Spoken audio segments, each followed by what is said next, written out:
Joe Rogan Podcast. Check it out. The Joe Rogan Experience. Train by day, Joe Rogan Podcast by night, all day. What's up? How are you? I am delighted to be here, Joe. I'm delighted to have you. Thanks for reaching out, man. Yeah. It's nice to talk to you. It's been nice to get to know you. You too. You too. Thanks. Are you enjoying Texas?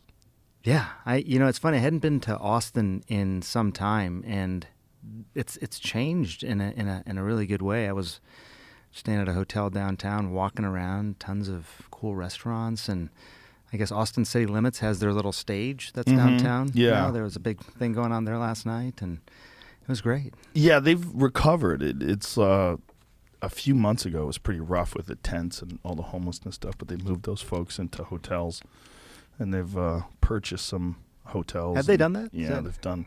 The mayor's done a good job of trying to clean up the situation. It's all over the country. Anywhere you go, any big city, you have this fairly unique situation in terms of modern times of people camping on the street. I mean, I don't remember that as a child. Do you remember? When did you remember first seeing tents? I mean, I grew up in small towns in the Midwest. Yeah. I never lived in big cities. I think I saw it sometimes when I visited those cities, maybe when I was a kid, but it wasn't a thing. It was very rare. It was very rare, for sure. Yeah. I think maybe California, to be honest, was the first time I really saw it, I was just back in LA a couple of weeks ago, and it's overrun. It's crazy. I don't know how they ever fix it. Are you happy with your move? I love it here. Yeah. Yeah. Where do you live? I'm in Atlanta. Yeah. I'm not from there, but we moved there about 20 years ago now. Took a job at the hospital. And Michigan. I lived in D.C. for a while. Various places, but yeah, it's good. It's different than what I ever knew growing up. But Atlanta's nice. Call it home now. I like Atlanta a lot. I got 3 girls that I born and raised there, so it's good. There you go. Cool. Yeah. So, what made you want to come on the podcast? Yeah, well, I like listening to you, Joe. I think you're an authentic guy. No, see, I listened to your podcast for a long time, and you take on some big issues, and I feel like there's a conversation to be had. It's interesting times, obviously, with this whole pandemic. And I've struggled at times, really understanding not what people think. I think that part you can get, what people think. It's the how people think. So what I would say is I was curious how you think. I mean, how you approach things. And frankly, I was going to ask you sort of the same thing, like why you would have me on your podcast, right? I mean, if there's value to be added, if the conversation is useful. I think it is. I mean, I'll take it even a step further. So I'm on CNN, and I feel like the audience that shows up for CNN kind of gets what I'm saying. They hear it. They've heard it for a long time. It's preaching to the choir, I guess. Not even the converted, because they weren't converted. They've believed this. But there's obviously a lot of people who aren't watching CNN, who, like, if I wanted to reach them in some way. I mean, you reach them. And I thought to myself, if there's one person really that I would have a conversation with and say, hey, man, just listen to how I think about these things. I want to hear how you think about it. Listen to how I think about these things. Who would that one person be in the United States? And it was Joe Rogan. It was you. How weird. So, well, does that surprise you? That doesn't surprise you. It does. It still surprises me. I wanted to have you on, first of all, because I really respected that you made this change of opinion publicly. When you were first talking about marijuana, you were talking about it as if it had no medical benefit and it was really just a recreational drug that was possibly or probably harmful. Is that a assessment that you agree with? I think it certainly didn't seem to have any medicinal benefit. Right. Yeah. But then upon further examination, you publicly changed your position, and you in doing so, you actually examined all the scientific evidence that pointed to, for many people with diseases, many people that are on chemotherapy, many people with, some serious ailments, marijuana can be very beneficial. And you talked about that, and I really admired that, because that takes a lot of courage. Because a lot of people, when they have an idea and they proclaim it publicly, they double down, and they use confirmation bias and whatever, echo chamber news sources they can get to sort of confirm their initial position. And you didn't do that. And I thought that's a real thinking person who is trying to honestly figure out what's going on instead of just working on being right. Well, I appreciate that. And I have been it was very illuminating for me, because I think the way that we become a more knowledgeable society, I think sometimes surprises people.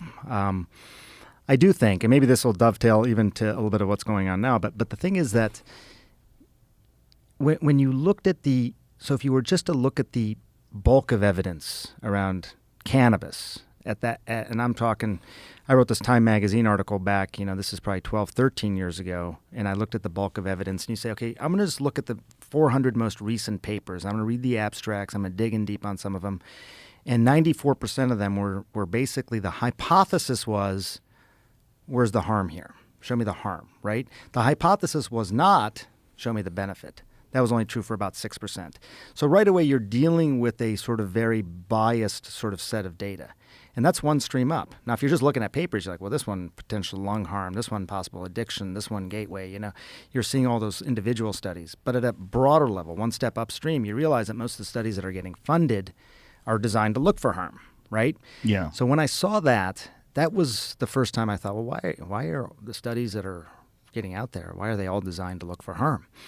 Then I started looking at other countries and some really good research out of places like Israel in particular. A guy named Raf Meshulam, who's 91 years old now. He was the first guy to ever isolate THC and then synthesize it. He's been doing this work forever. He may get the Nobel Prize before he dies for his work in this. They were talking about the use of cannabis for all sorts of ailments, including refractory seizures in kids. And that really got to me for a couple reasons. One is that I think when you're trying to do studies on things like pain, it's hard. It's a subjective thing, right? And so you think how do you really have conclusive proof that this is working the way that you think it is? Someone says their pain is better, and that's important, but how do you measure that? A little child who's having 300 seizures a week and is now not having seizures is a much more specific sort of metric. And it seemed to work really well in kids who did not respond to existing seizure drugs, which was kind of amazing to me. And I think I told you when we've spoken before that to me, in some ways, that wasn't just a medical issue at that point. It was a moral issue, because nothing worked for these kids. And they were thinking about even compounding veterinary medications for them. And these parents are like, in their kitchen sinks, stirring up, cannabis, trying to get the formulation right to turn it into an oil or a tincture they could put underneath the kid's tongue. And it was working. And, I did stories on these kids, and they were emblematic of thousands of more kids. These weren't just anecdotal stories. And that's when I said, there's something here. But I got to tell you, when I wrote the article saying I changed my mind on this, you hit send at night, and then you wake up in the morning, and I work at a university. I'm a practicing physician. I live in that world. And part of me did wonder, what is the response going to be? I felt very comfortable with what I had written. What I did not know was how it would be received. Yeah. And that's always a challenge, I think. But how was it received? I think, well, I'm still employed, so that part of it was good. I didn't know if my chairman would say, hey, look, I may agree or not agree with you. That's beside the point. You shouldn't have done this or whatever. I had no idea how they were going to respond. I think it was received well, Joe. I think that it added to the knowledge tree of how we advance as a society. It's a sign of the times, I think. I think if you had done that a couple of decades ago, maybe there'd been a lot more pushback.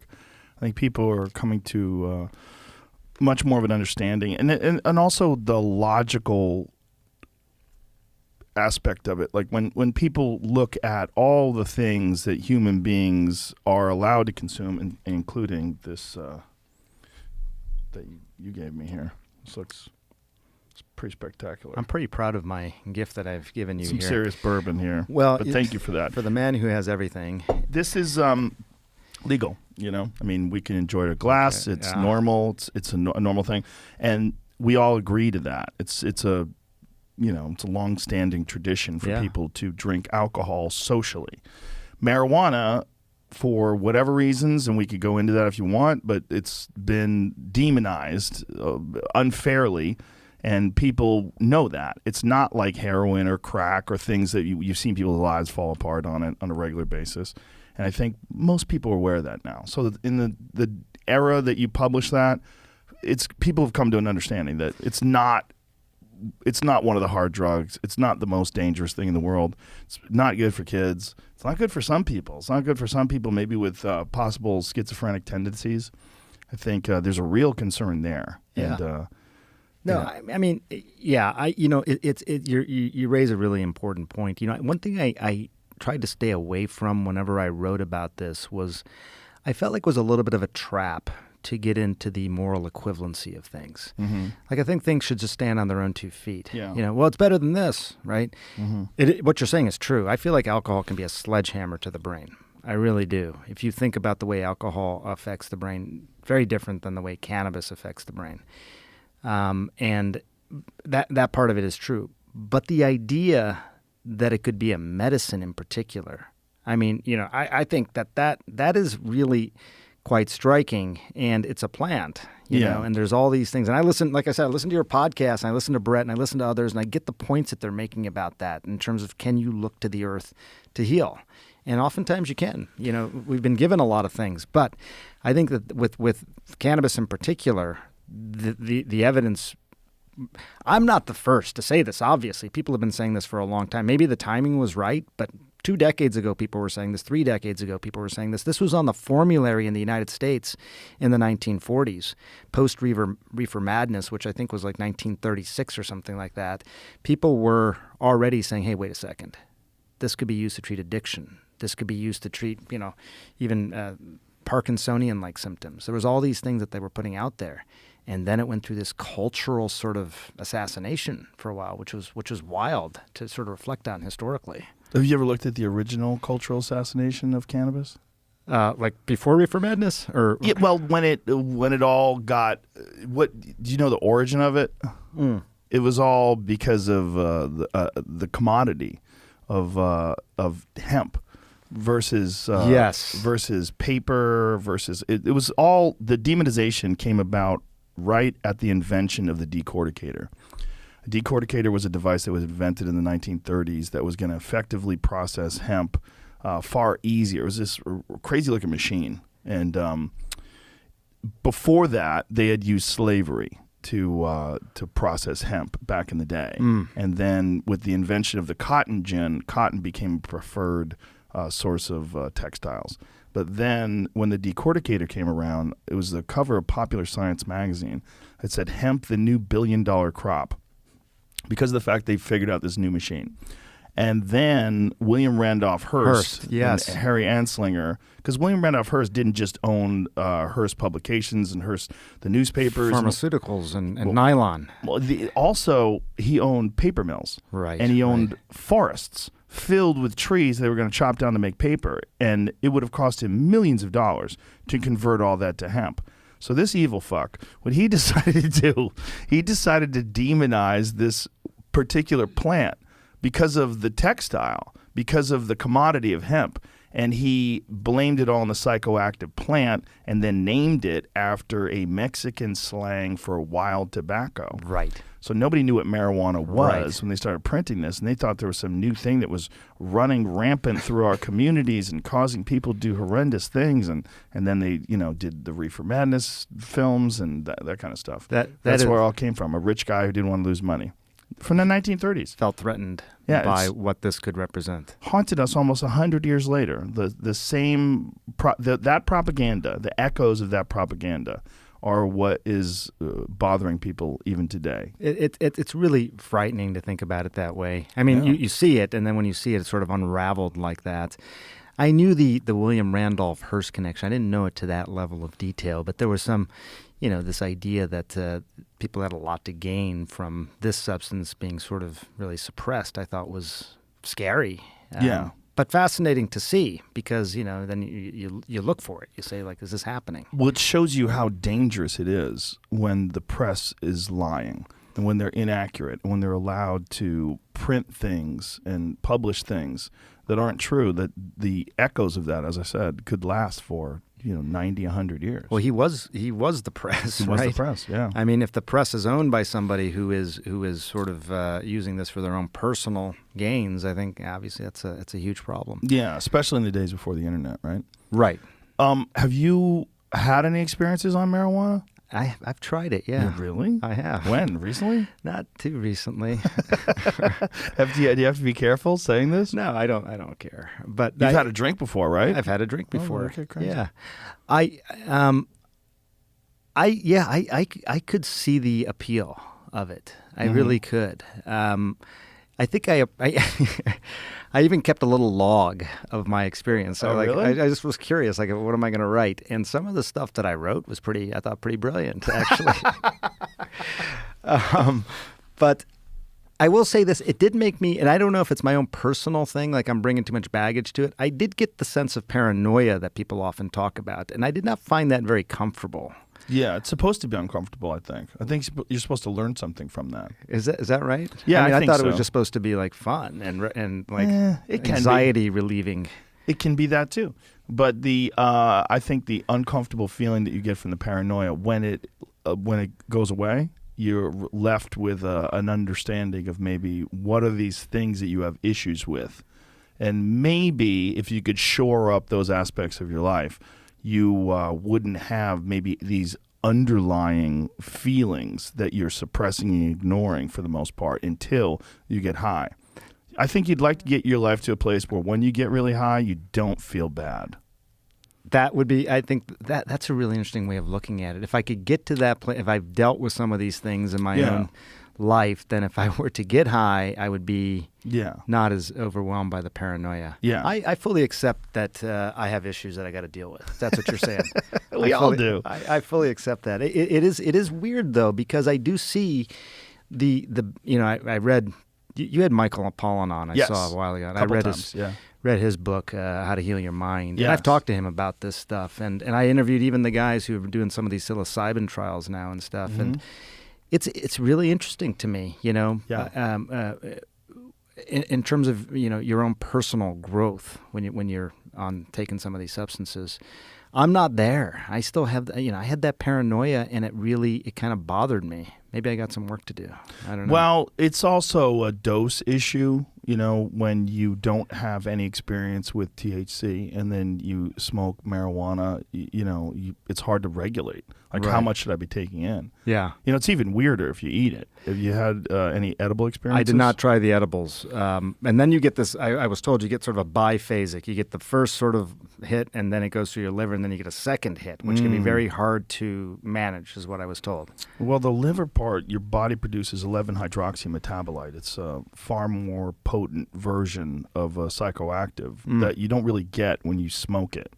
It's not really active in the smoking it, but when you eat it, when it's called a one pass. As it goes through your liver, it's 4 to 5 times more psychoactive than THC. Is that right? Yeah, that's why people get confused and they think maybe it was laced. Like you'll have like a pot cookie or something. Have you ever watched the video of the cops who took the marijuana from the kids and then called 911?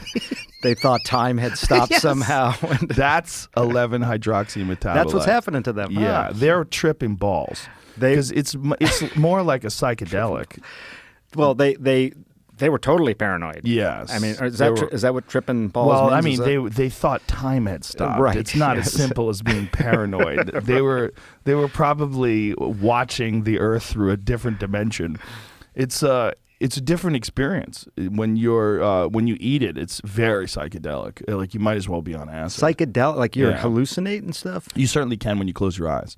Wow. Yeah, if you eat it, I used to enjoy eating it and then going into the sensory deprivation tank. Yeah, because you close your eyes and you have these wild visions. Yeah. And you're awake. Yeah, you're just- wide awake when so you're not hallucinating with your eyes open, but when you close your eyes, you're seeing some wild visuals that I don't know what is responsible for those. You and Elon doing that. Everyone has talked about that, but I'm curious for you. Like, do you feel? I mean, obviously you feel different, but do you feel more creative? Do you feel more unleashed in some ways? Are you less inhibited? I mean, you think about that with alcohol, right? It's a disinhibiting sort of substance. What about? I mean, it's just a different sort of feel in terms of the conversation you have with somebody. I definitely think it opens up some aspect of your mind that tends to favor creativity. I think there's, Carl Sagan had a really fascinating quote about marijuana. Carl Sagan was a huge marijuana enthusiast. And his quote was essentially something to the lines of, he believes that there are thoughts that are available to you when you are smoking cannabis that aren't available otherwise. When I was only semi-joking about the fact that I wrote some stuff down that I thought was brilliant, what I kind of realize in retrospect is that it's there. Yeah. But I'm inhibiting it. I'm worried about putting it down on paper. I don't think it's going to be very good, or I don't think it's going to sound very smart, or whatever it might be, and it never gets out there. And then all of a sudden, I don't care, and I'm putting it out, and then I read it in retrospect, and I'm like, it holds up. Think about what you do, right? Like, you're a public person. You're on this major television news network talking about science and medicine, and you're a practicing physician that works for a hospital, and you have affiliation with a university. There's a lot going on with you where you're scrutinized, and you're a public person. So there's these constant eyeballs on you, and you have to be very aware of saying something that'll be preposterous or where people are going to diminish your viewpoint because, but he said this, and look at that. You could look at you in an unfavorable light very easily. So that lends itself to paranoia. Yeah, I totally see that. I got to tell you, I think that the biggest concern I have sometimes is that people aren't forthright with me. About what? Whatever it might be. It's not that I'm trying to not disclose something, but I think sometimes when I'm having conversations, people behave a certain way around me. They say certain things around me, around whatever the issue may be. They feel like they have to act a certain way around me. I'm pretty good, I think, at saying I don't know when I don't know. No, I think you are very good at that. I'm humble, I think. I grew up humble. That's my family, I'm a child of immigrants. My mom was a refugee for 12 years. There's not a lot of room for arrogance. There was a study that came out last summer, I think, that said scientists are increasingly perceived as arrogant. And that bothered me. I found that jarring because, some people are arrogant, obviously, but I think as a general rule, if you say, hey, look, this group of people is arrogant, and they're also the group of people, like with this pandemic, that we want to listen to, but if we see them as arrogant and we don't want to be taking instructions or feel like it's too didactic or too top down, there's not enough of a conversation going on, that's a problem. Not that I'm strategically trying not to be that way, but I think that that's just not who I am. I'm not trying to lecture people on this stuff. I think when you are a person that is discussing something that is affecting millions, if not billions of people, you have millions, if not billions of opinions that are coming your way. And when you have spent an enormous amount of time studying an issue and you're discussing this issue with people that have spent almost no time studying it, maybe read a few things online or watched a YouTube video, I think it's very easy to get arrogant. It's also very easy to appear arrogant, to try to stifle or to dismiss or diminish the opinions of people that don't agree with you. And it is a very common thing when someone is constantly being questioned or constantly being pressured, and you can see it unfold. Like a good example, I don't mean to pick on her, but the White House secretary, that Jen Psaki lady, she has over time adopted an increasingly more combative tone with people that are questioning her in the press. And, she comes off a lot of times as arrogant. Right. And I think that arrogance comes from this constant pressure of being questioned, constant pressure of being scrutinized and criticized. And she's standing up on that podium and she wants to stop it in its tracks. And so that sort of tone comes out of that. And unfortunately, it does the opposite of what it's intended. It's intended to sort of silence critics, but it just emboldens them, and it makes them more enthusiastic about asking more grating questions and more questions that are going to be more irritable or irritating and get under her skin more and try to get more of a reaction like that from them. I think people do that with scientists. I think they do that with journalists. I think they do that with everybody. Is it a game though? Yes. So the people who are asking Jen Psaki questions, are they I guess the question is, are these legitimate questions, or are they just doing it to get under her skin? I think they're definitely legitimate questions, but I think there's also an aspect of playing a little game, trying to say something that you don't really have an answer to, not really trying to have a rational discourse, but it's a terrible place to have a conversation. Right. Like one person's on a podium, they have a microphone, you're wearing a mask, you're yelling things out. There's a bunch of other people behind you that also want to ask questions. It's not a good way to communicate, right? So she's under the gun already. And then she's also responding to these people as a representative of the president, but she's not the president. So she's not elected. She's hired. She's a press secretary. And we know from previous experiences, those people don't last. Like you look, like Trump went through a gang of them, right? It was pretty funny watching these poor people just like having to deal with answering, the press that were freaking out about the shit that Trump would say. I mean, they stopped doing press conferences for a while. They just didn't think I guess they thought there was no value in them anymore.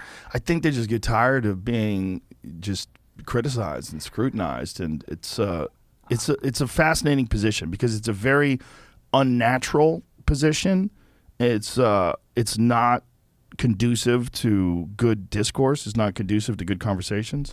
I think that going back to, just you and I having this conversation, I mean, I think that there can be real conversations about these important topics, right? Yeah. And they don't have to be, it is insightful to see how people think about this, not just what they think about this. I think that it's just, everyone says it's so polarized now, and you can't disentangle anything from politics, and I think that's true. And it's not just this pandemic, I mean, even prior to this pandemic, science and politics were not neatly cordoned off from one another. There's always been these sort of things, but I've never seen it quite like this. Nor have I. I think the question is, when people raise these issues, are they trying to start shit, or are they actually having do they have a legitimate question? I had this guy, Joe, the other day who our air conditioning broke at the house. This guy comes over to the house to fix it. Nice guy, probably in his mid-70s.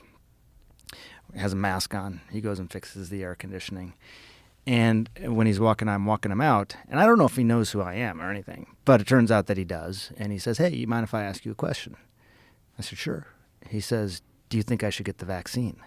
This is just a few weeks ago, okay? I said, "Yeah, I think you should get the vaccine." And he says, "Well, the reason I ask is because I got this stent, in one of the blood vessels, and I'm worried about clotting."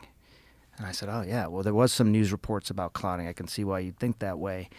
But here's the thing, your risk of clotting is, as it turns out, 80 times higher from the disease COVID rather than from the vaccine."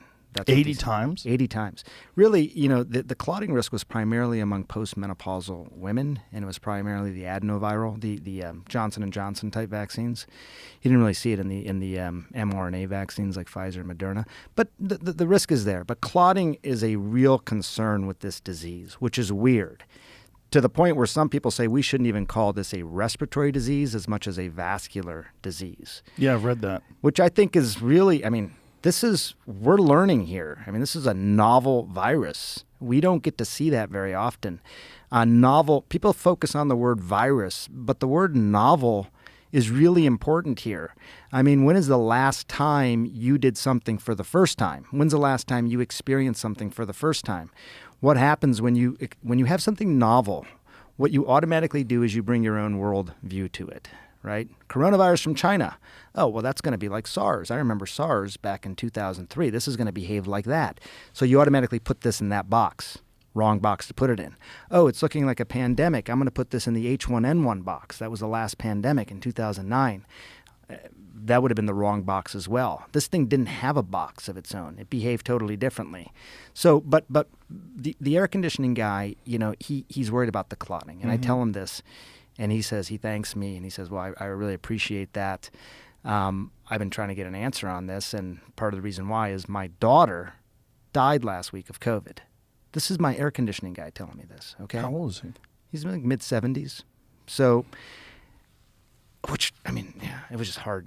Somebody tells you his daughter died, and he's and it's a week later, and he's working again, which in and of itself was like, I don't think I could do that, go back to work. I mean, he was grieving still. Yeah. And his daughter died, and they weren't vaccinated. Now, they're not following the news reports. They're working. They got their lives, and it's not something that they... this is the hill I'm going to die on as far as vaccines. They're not those people. Mm-hmm. They're just living their lives. But she says to him before she goes on the ventilator, please get vaccinated. And then she dies. And so he's now telling me that he wants to get vaccinated, but he's worried about this clots. He's been calling his doctor's office. He hasn't gotten a call back yet. And I'm the first person he has seen since this all happened, the first doctor he's seen. And so he asks me, and I tell him. And, am I going to get pissed off at the anti-vaxxers after spending time with that guy? No, I'm not, because there are some who are going back to the same thing. Some who are just want to start shit. They're just trying to sow chaos and doubt, and for no good reason. Chaos is the metric, as you've talked about on your podcast. But this guy, he wants to do it. He understands the consequences of not. He just watched what happened to his daughter. He's worried about his stent in his leg. There's all these things. And we've got to communicate that to people. If we're going to ask the country to do something, if you're going to ask the country to get vaccinated, if you're going to ask the country to get boosters, which is the most recent thing, you've got to explain it well. If you're going to ask kids to get vaccinated, why? Why are you asking kids? Because everyone says, well, aren't they far less likely to get sick and all that? Yes. But here's why they should get vaccinated. Why do you think kids should get vaccinated? Well, I think there's a few reasons. First of all, young children? Yeah. Like how old? I think we'll probably see a vaccine authorized for 5 to 11-year-olds. Do we have real studies on the impact of young children and COVID? In terms of what COVID does to their bodies? We know that they're far less likely to get sick. Right. That's for sure. Far less likely to be hospitalized, far less likely to die, and far less likely to die from COVID than even from the flu, correct? That could be. Flu is a concern for sure. 60,000 people die of flu every year. But it's more dangerous for children than COVID is, correct? I think when you looked at like H1N1, but that's a different one, right? That was a bad flu. But I think, like in any given year, I think some 500 children have died of COVID. In any given year, you may have similar numbers of flu. It's so death rates, yes. I think the children that died from COVID, most of them had pretty extreme comorbidities, though, correct? Yes, and same for adults, and that is a good conversation to have. And, but the conversation about children. Let's just stay on this one for a bit. So, what studies are there about children and the dangers of being vaccinated? Because there was a study that came out recently about young boys in particular, that young boys face a higher risk of myocarditis from the vaccine than they do from getting COVID. I'm not sure that's right. So the 16 to 24-year-olds, I think that may be the study you're talking about. It was young. Yeah. It was young people, young boys in particular, right? And I think that young. It was almost all men. Might not even have just been myocarditis. It's been adverse reaction from the vaccine versus from COVID itself. Yeah, you're right. Myocarditis was the big one, and this came up at the CDC meeting and all that, and it's going to come up again. So I think there's 3 ways of looking at it. One is that you got to say, what is just the background rate of myocarditis, period? Pre-pandemic, has nothing to do with the vaccines or COVID. Neither exist. What is the background rate? And there is a certain background rate. I think per million, it's like 1,500. It's not many, but it's not zero. But for children? Yeah, but for children immediately upon receiving a vaccine? No, so that's just the background rate. Right, but this is immediately afterwards, which is almost... not entirely 100% correlated but most likely. I think you could make a strong case cause that it's correlated. Yeah. Given that it happens. And then what Yeah. they found was that, so after the first shot, it was about 0.8 per million rate of myocarditis. But after the second shot, it went closer to 5.8 per million myocarditis rates. So still very low, but definitely like if you see a number like that jump, especially between the first and second shot, you've got to pay attention to that. Yeah. But then you've also got to look at what is, as you point out, the risk of getting myocarditis with the disease COVID as opposed to the vaccine. And it was higher. It was higher. Children. With children. Really? These studies were in children. And it was about 16 times higher. Now, keep in mind, 16 times higher sounds like a lot, but we're still talking about 5 out of a million versus now maybe just under 100 out of a million. So it's still really rare. Now, the one thing I will say about the vaccinated patients who got myocarditis is that they were all treated. Myocarditis can be a really frightening thing. They can develop chest pain, shortness of breath, things like that. It's inflammation of the heart. That's correct? what it is. And you got to think of it like this. The reason it can happen in young people, it can happen in anybody, but people who have really robust immune response. You're basically giving the vaccine and you're counting on the immune system to Right. really respond to that. If it responds a lot in someone with a really healthy immune system, it can cause more widespread inflammation. People feel miserable for a day or two, and in this case, it can cause inflammation around the heart. Do we know what the long-term consequences of myocarditis in young people that comes from the vaccine are? I don't think we don't know. And I think the only way we can know long-term things, to be perfectly honest, of any of these aspects of the vaccine, the only way we can know long-term stuff is with the passage of time, for certain. That's terrifying for parents. It is. The idea that your son could get vaccinated and most likely he would have been fine if he got COVID, and that your son could catch myocarditis and have permanent heart problems. I don't know that we can say the person will be fine if they get COVID, Joe. A young boy? Well, if Most young boys with no when you comorbidities. say fine, you mean what? That they're not going to die? I mean, like me. I had COVID. You I'm look fine. you look like you're strong as an ox. Yes, I give you that. But you get teenagers who will have these long COVID naps. You get. What does that mean? They're tired all the time. They get these sort of long hauler type symptoms. Mm-hmm. Less so in kids. But when you talk about 33% of people having persistent symptoms that last months, I just feel like I think we're allowed to have a nuanced conversation about this. We measure things in terms of life and death. Yes. And I get that. I mean, it's easy. It's public health. That's the way the numbers get presented. And frankly, that's our fault as well in the media to just say this is how many people have died. When that study from Scripps came out, and I think Brett or somebody on your show mentioned it even the other day, and they said, hey, look, we should probably start thinking of this thing as a vascular disease, not a respiratory disease, because, I'm a neurosurgeon. When I first heard that this respiratory pathogen could cause isolated loss of smell, I thought to myself, like, the fact that they can't smell, that's not the end of the world. I get that. But how is it doing that? Right. Why is it causing strokes in young people? Why is it causing all these other organs to have problems? It's really weird. And this gets back to the novel nature of this virus. We don't know a lot about what this virus does to the body. Right. We probably shouldn't just think of it as another type of pneumonia or cold because it's clearly doing something else. A cold wouldn't just cause isolated loss of smell. Flu wouldn't even do that. And then so many people developing long-term symptoms. I think about my What do three you kids. think those things are, though? When you say long-term symptoms, what do you think is going on there? Is this a result of overall poor health in general, lack of vitamin supplementation and exercise, and just a robust immune system, and just a person who's eating poorly, sedentary lifestyle? Like, what is causing their body to have this sort of reaction where some people get through it quite easily? Young people in particular, like my children. Yeah. My children got through it. It was like the worst was like a day, and my other one had a headache for a day.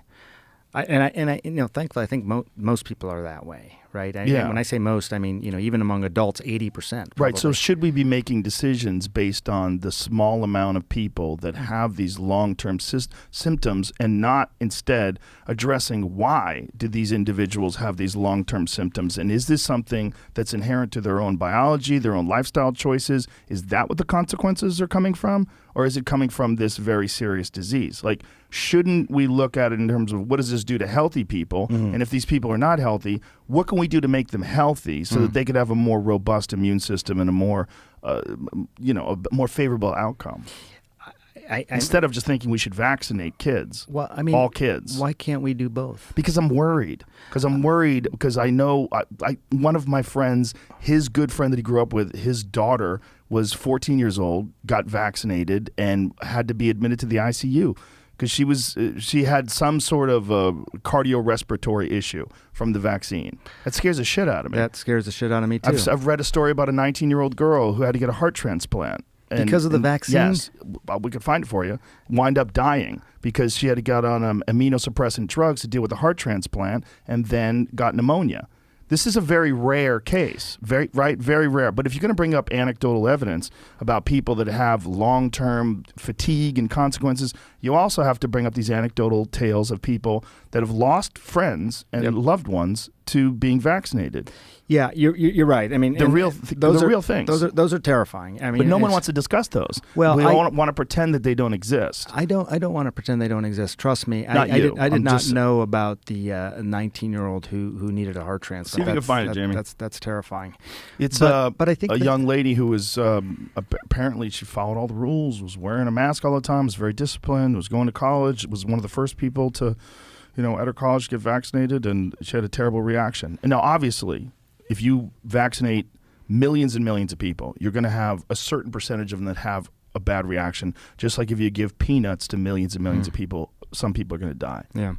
No, I mean, the long haulers thing, when I was mentioning the COVID naps, that was just an example. I mean, there is data, when you look at across the board, not just young people, but adults as well. They're saying about a third of people will have symptoms that last longer than a couple months. I have a friend who was a long hauler. And what his issue was, I'm most sure, was that he was training while he was sick and didn't know. And he's a fighter and just kept going and kept training while he was sick and didn't allow himself to rest. And it just got worse and worse. And he would take a little time off and then push it again. And he wound up having symptoms that lasted for months. I mean, that part of it, I think, is an important part of the discussion as well, just because, we often do just define things in terms of life and death. And the virus is just weird. There's a lot about this virus I still don't understand. I don't know what this virus does to the body exactly. How could we, right? I mean, it's fairly new. It's novel. We're still learning. But I do think that when you think about something that's causing such a change in your vascular system, I mean, the way that so many different organs are affected in the body is through the blood, and the idea that the blood is somehow affected by this virus, or your vascular system is, I think we're going to learn a lot about that. I mean, the risk-reward proposition on the vaccines for young people, if that's the question. Yes. I think that the FDA and these other organizations will look at this data and make some recommendations. And there's probably going to be people who say, look, in the end, I just don't think it's worth it for my kids. What I would say is that, if you're concerned about a specific issue like myocarditis, look at the data and just sort of say, hey, what's the risk-reward proposition for vaccine versus risk-reward proposition for the disease? Look, don't take my word for it. Look at that data. We are getting better at actually having data because more time has passed now. And then also keep in mind, as you've talked about on the podcast, that you could still be someone who's perpetuating the pandemic because you could potentially still be spreading this virus. I mean, I think we're going to get to the point where we can actually have this pandemic under control. Well, obviously you're aware that you can spread it when you're vaccinated. Sure. In fact, this most recent outbreak that we had at the Comedy Store was spread by a vaccinated person and put a bunch of people, out of business, very sick, and two of them in the hospital who I think they were both vaccinated. But it's obviously vaccinated people can catch it and vaccinated people can spread it. Yes, they can. Right? So if that's the case, the argument of getting vaccinated to stop spreading it doesn't seem to make much sense to me. Well, but what if you were far less likely to get infected if you were vaccinated? Wouldn't you be far less likely to get infected also if you're healthy? And wouldn't we promote people getting healthy? I totally agree with that, and I want to talk to you about that because I wrote a lot about this. But just on this point of the vaccination, again, I don't think that it's either or with this. I think that you're 8 times, according to this new data that's coming out, 8 times less likely to get infected if you have been vaccinated. Then just someone who's just plain unvaccinated, never someone infected who does from not COVID. have immunity. Right. Someone does not have immunity, which we'll talk about that as well, I'm sure. But just in general, someone who doesn't have immunity versus someone who does, if you have it, you're 8 times less likely to get infected. Now, if you do get infected, you're right. You can still carry the virus in your nose and your mouth, and you could still transmit it. A study out of Singapore says your viral load comes down much faster. So there's a period of time where you're probably just as likely to transmit it as an unvaccinated person or a person without immunity. This is within what time period of the vaccine, right? Because the vaccine immunity supposedly wanes over time, Yes. which is the argument for the boosters. That's right. So, like, how much of a time period are we looking at? I mean, there's new Where data you have coming in. 8 times the ability to fight it off. So now they're saying that 6 to 8 months after the vaccine, there's some evidence that against mild infection, the vaccine's effectiveness wanes, which probably means you're more likely to get infected. So that's probably the case. So it's not indefinite, and I think that's part of the reason they're recommending boosters for some people. When you say, but they, who is they? Because the FDA just declined the recommendation of boosters, and the 2 top people resigned because they didn't think that the science was there to recommend boosters, right? They recommend it for people over 65, people who have vulnerable, because of pre-existing conditions, things like people who they think will get quite sick if they were to get a breakthrough infection. Look at it this way: if you look at the number of people hospitalized with COVID in the country, 95% of them are unvaccinated.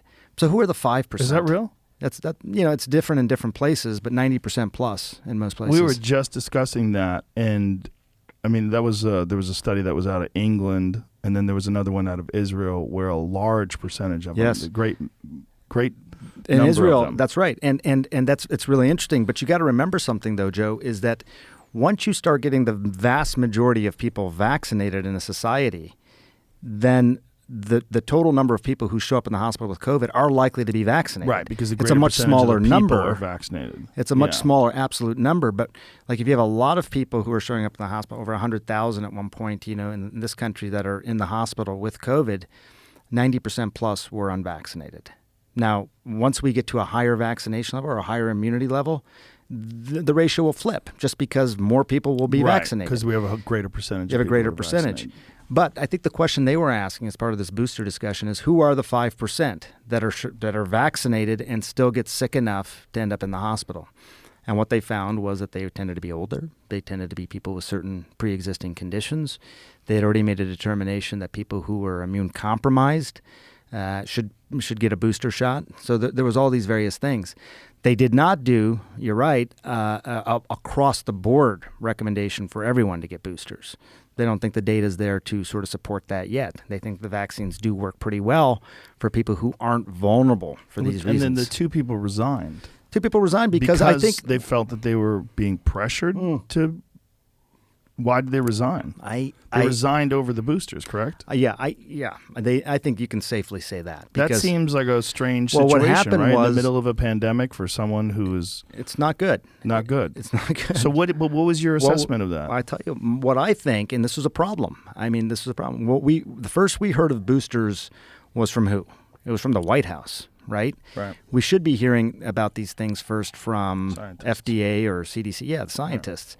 And I think that there was this concern that the White House was sort of getting out ahead of things and making it seem like this was preordained, Right. which I agree, because they not only did they say boosters are going to be necessary for everybody, they said starting September 20th. They put a date on it. Right.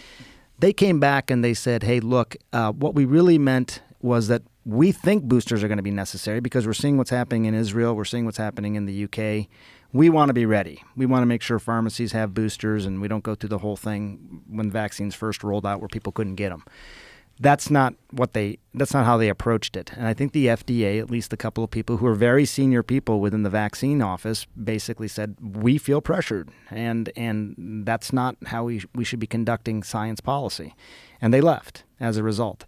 I can see the problem with that. This should have been something that was just data driven. And if you're going to make recommendations to the country on something like this, you've got to justify it. You've got to explain it. It can't feel too didactic, and it felt very top down. Did it concern you when you saw those folks resign? Because Yes. in the middle of a pandemic, you would think that the people that have already worked on this and have been working on it for quite some time are extremely valuable. For whatever reason that's forcing them to step down like that. It concerned me a lot, and I look, I spoke up about it even at the time, and I said there was two problems here.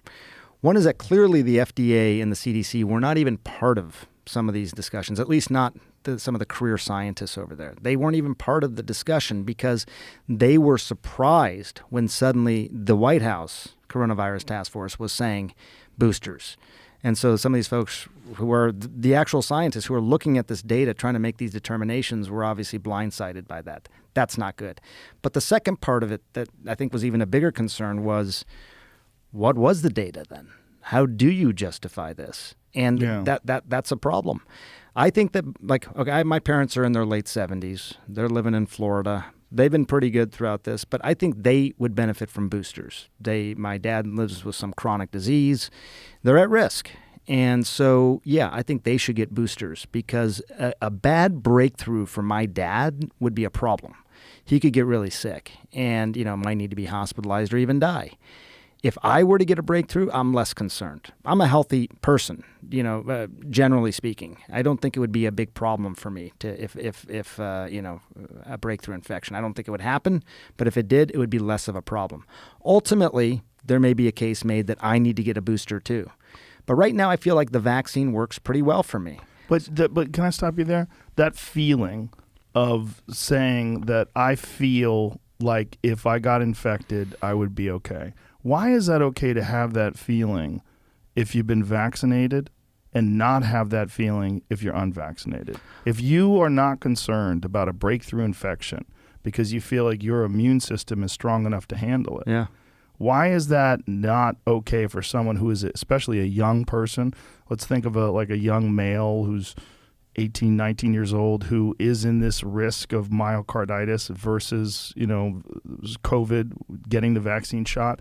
Why wouldn't it be okay for that person to make that choice? And what is the argument against just vaccinating vulnerable people like your parents and my parents who have also been vaccinated and taking care of them and protecting them and not having this entire across-the-board population vaccination strategy? Well, I think, are you when you say unvaccinated, you mean somebody without any immunity or somebody who's had COVID and now may have natural immunity? Someone without any immunity at all. Well, the problem is that they could become infected even if they don't get sick and be a spreader. I realize that I, as a vaccinated person, that could also happen to you. It could happen to me, but it's less likely because I'm 8 times less likely to get infected in the first place. If I do get infected, my viral load, which could go up and have, I could carry virus in my nose and my mouth, it will come down much faster too. So I can spread, but it's a narrower window and I'm less likely to get infected in the first place. It's a narrow window within a certain period of time after your vaccination. Correct. And waning over time. Yeah, it looks to be waning over time. We only had, we really started only vaccinating, this, December, January. So it's only 8 to 10 months worth of data. Right. Johnson & Johnson really didn't start doing it till March. So we're seeing this. If you look at vaccines overall, leave aside the flu shot for a second, just say vaccines. Most vaccines do require a prime, maybe sometimes a couple shots that sort of prime your immune system, and then eventually you get a boost, and it sort of boosts it so that you get long-lasting protection. You see that with a lot of childhood vaccines and other vaccines as well, even some that we take as adults. That's not unusual.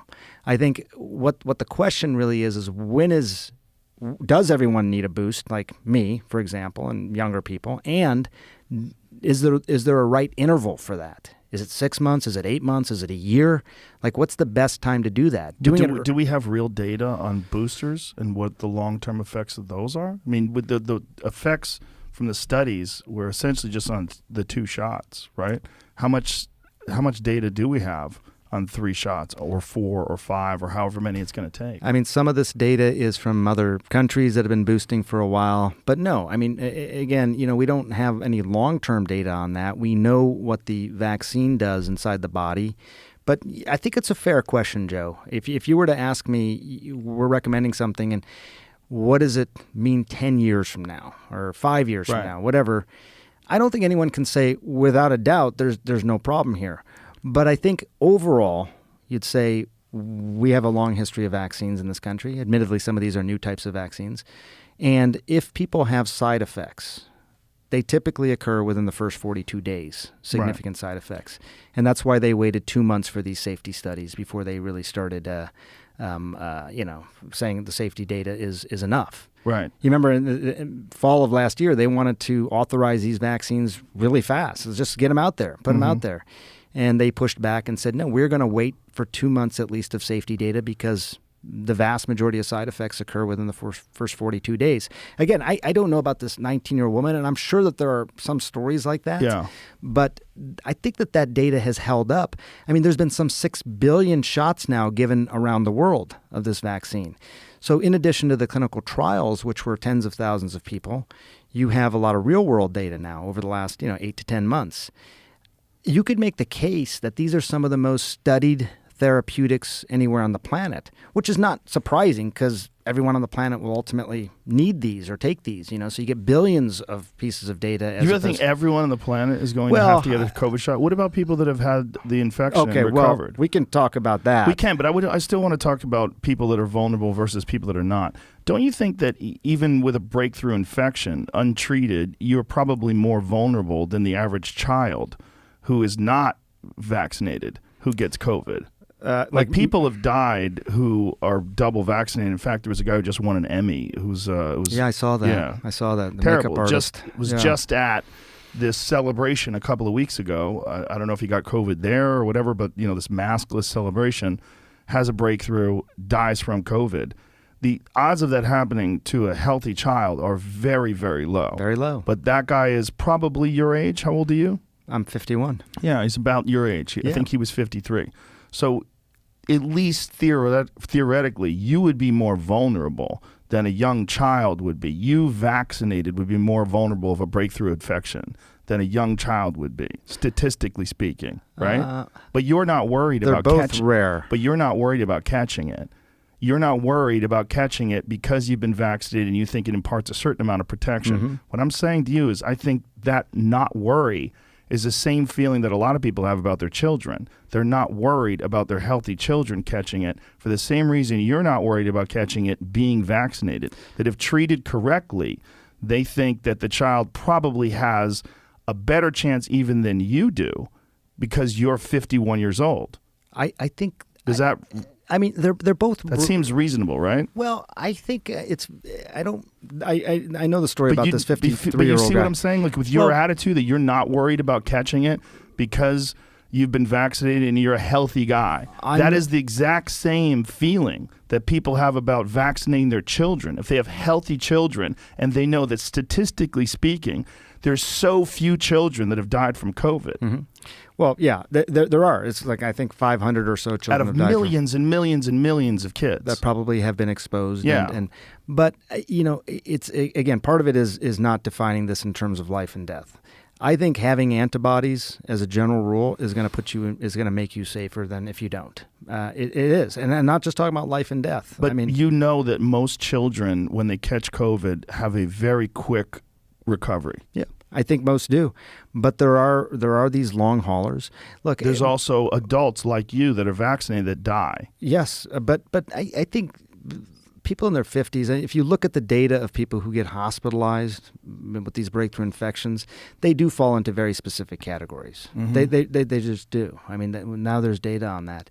It's not this impossible. Guy did not I know. He looked healthy. I get it, and I'm sure there's. And they said he had no underlying health conditions. I don't disagree with that. I think it can happen. Obviously, I think. But do you understand my point? Well, are you suggesting I get boosted? No, What I'm are you not saying that. What I'm saying is your attitude about not being concerned because you have antibodies and you think you would get through it even if you had a breakthrough infection. That is the exact same attitude that a lot of young people have where they don't want to get a shot because they're worried about the consequences, even though they're incredibly small. Consequences of the vaccine. Incredibly small. But the VAERS report, they do have deaths. They do have injuries. They do have consequences. I know that you're vaccinating hundreds of millions of people in this country alone. You're going to have a certain percentage of them that have an adverse reaction. Mm-hmm. But the same attitude that you have, where you're not worried about catching it, they have that same attitude.